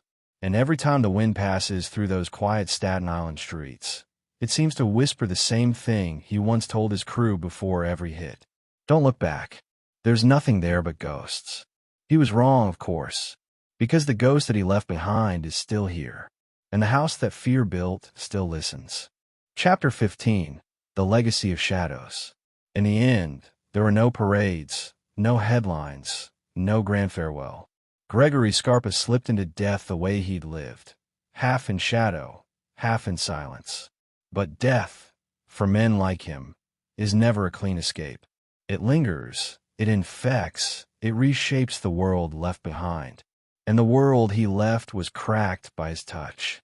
The mob, the FBI, even the city itself, all of them bore scars from the man who once walked between them, whispering in both their ears. His story didn't end in that Staten Island house. It just changed shape, turning into something larger, something colder. A legacy made not of glory, but of ghosts. After his death, the name Scarpa became a paradox, spoken with equal parts fascination and disgust. In law enforcement circles, it became shorthand for corruption, a quiet warning passed from veteran to rookie. Don't let it turn into another Scarpa situation. In mob lore, it became taboo, the ultimate betrayal, a made man turned government weapon. And yet, in the dark corners of both worlds, there was something like respect, not admiration, fear, because Scarpa had done what no one else could. He had made the entire system his accomplice. For the Bureau, the reckoning was slow and painful. The headlines that came out in the years following his death read like confessions. FBI informant killed while on payroll. Agent accused of aiding Mafia hitman. Bureau knew of murders, did nothing. The institution that had once prided itself on integrity was suddenly drowning in questions it couldn't afford to answer. Every time they tried to close the book, another page would surface, a new witness, a forgotten report, another piece of evidence linking Scarpa's secret arrangement to crimes buried under the Bureau's silence. Some agents try to defend the choices made back then. They argue that the world was different in the 60s and 70s, that the Mafia's power had forced desperate measures. They claim Scarpa had given them intel that saved lives, dismantled networks, prevented wars between families. Maybe some of that was true, but it was also true that his information came soaked in blood. Every tip he gave them, every name he whispered, was paid for with another life. It wasn't law enforcement. It was trade, and the currency was death.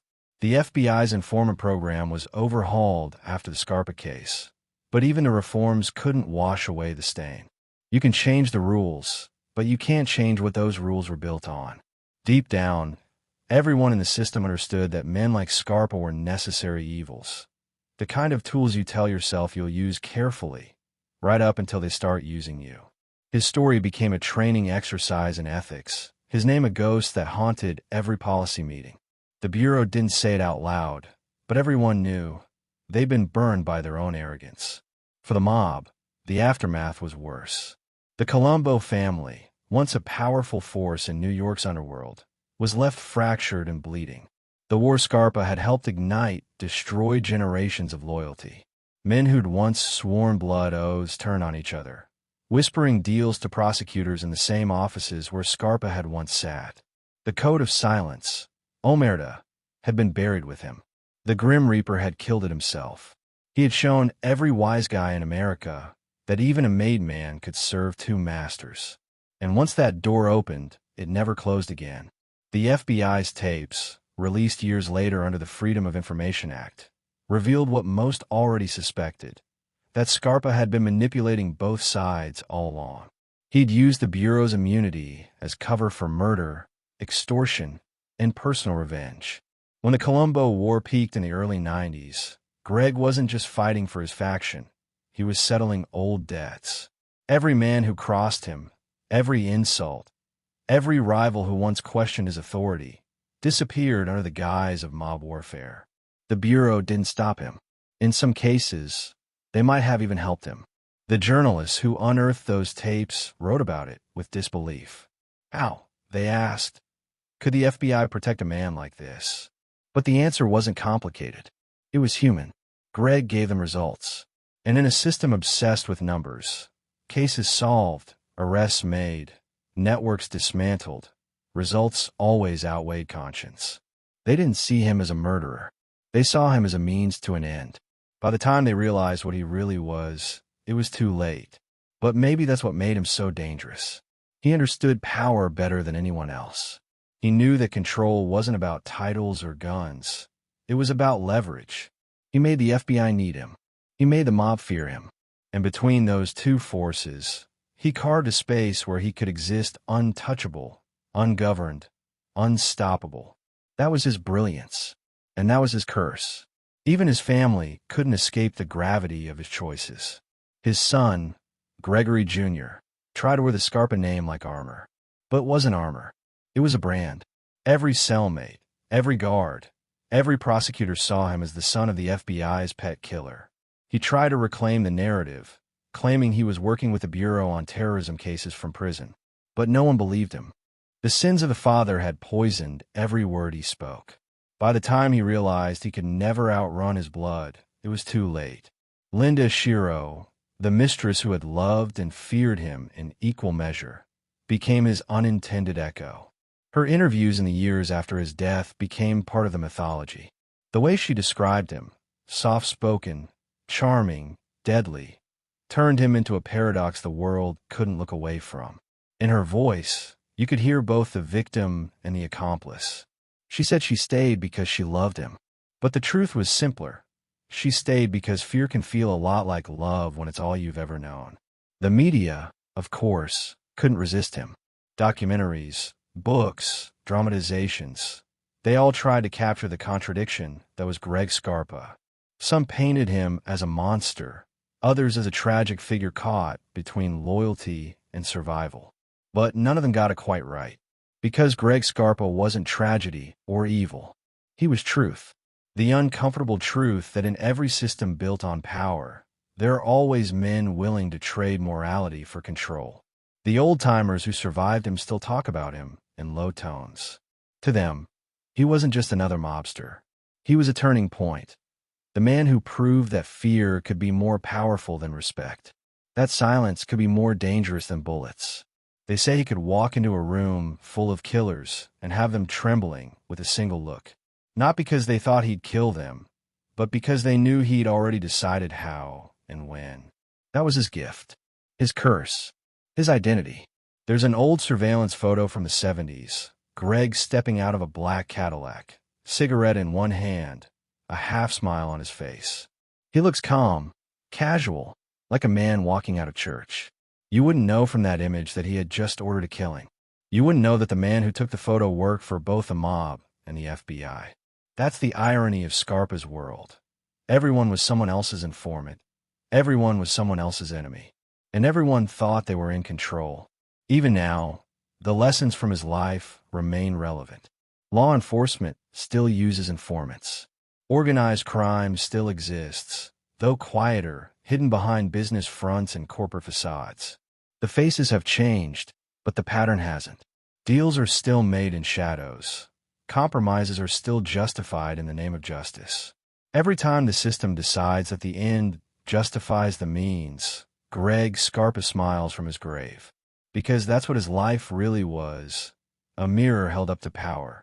It showed us what happens when you start believing you can dance with devils and not lose your soul. He didn't just expose corruption, he defined it. The FBI thought they could control him, and the mob thought they could use him.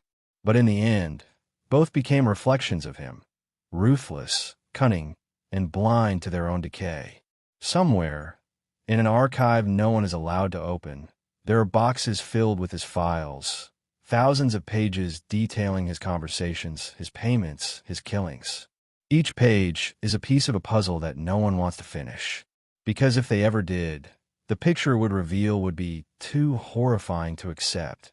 That justice itself had once partnered with murder. In the streets where he grew up, his name is still whispered, though not as often now. The kids who walk those same blocks have never heard of him. The world moves on, but the old ghosts never leave. There's a certain corner in Bensonhurst, near a crumbling building that used to be a social club, where people say you can still feel the past if you stand still long enough. You can feel the weight of men who believed they were immortal, the hum of deals made in darkness, the echo of the Reaper's footsteps as he passed through both heaven and hell without ever choosing a side. Gregory Scarpa's story isn't about crime. It's about power, the kind that corrodes everything it touches. He started as a kid delivering coal with his father, dreaming of respect in a city that gave none to men like him. He climbed his way up, one deal, one body, one lie at a time. He won everything he wanted and lost everything that mattered. And in the end, when the power faded and the world forgot his name, all that remained was the silence he had built his life around. But silence has a sound if you listen close enough. It's the sound of history repeating itself. It's the whisper of men in suits making the same compromises, the same excuses. It's the echo of agents and criminals sitting across from each other, pretending they're not the same. And in that echo, Greg Scarpa still lives. He once said, "The secret to power is knowing what someone's afraid of, and making them believe you can take it away." Maybe that's the only truth he ever told. Because in the end, that's exactly what he did to the mob, to the bureau, to everyone who ever thought they could stand above him. He didn't just destroy their enemies. He made them destroy themselves. Now, decades later, when people study his life, they always ask the same question. Was he evil, or just a product of his world? But maybe the better question is this. What kind of world makes a man like Gregory Scarpa necessary? Because as long as that world exists, his ghost will never rest. It will haunt every courtroom, every backroom deal, every whisper of compromise made in the name of justice. The Reaper may be gone, but the shadow he cast is long, stretching across generations. And maybe that's his final revenge. Not that he escaped justice, but that he became part of it, forever woven into the fabric of the system that thought it could use him. A reminder that every time power chooses convenience over conscience, every time morality bends in the name of results, the Grim Reaper still walks among us. He doesn't need a gun anymore. He doesn't need a name. He's in the silence, the shadows, the gray spaces where truth hides. And if you listen closely enough, you can still hear his voice. Calm, cold, certain. I told you, he whispers. You can't kill what's already dead.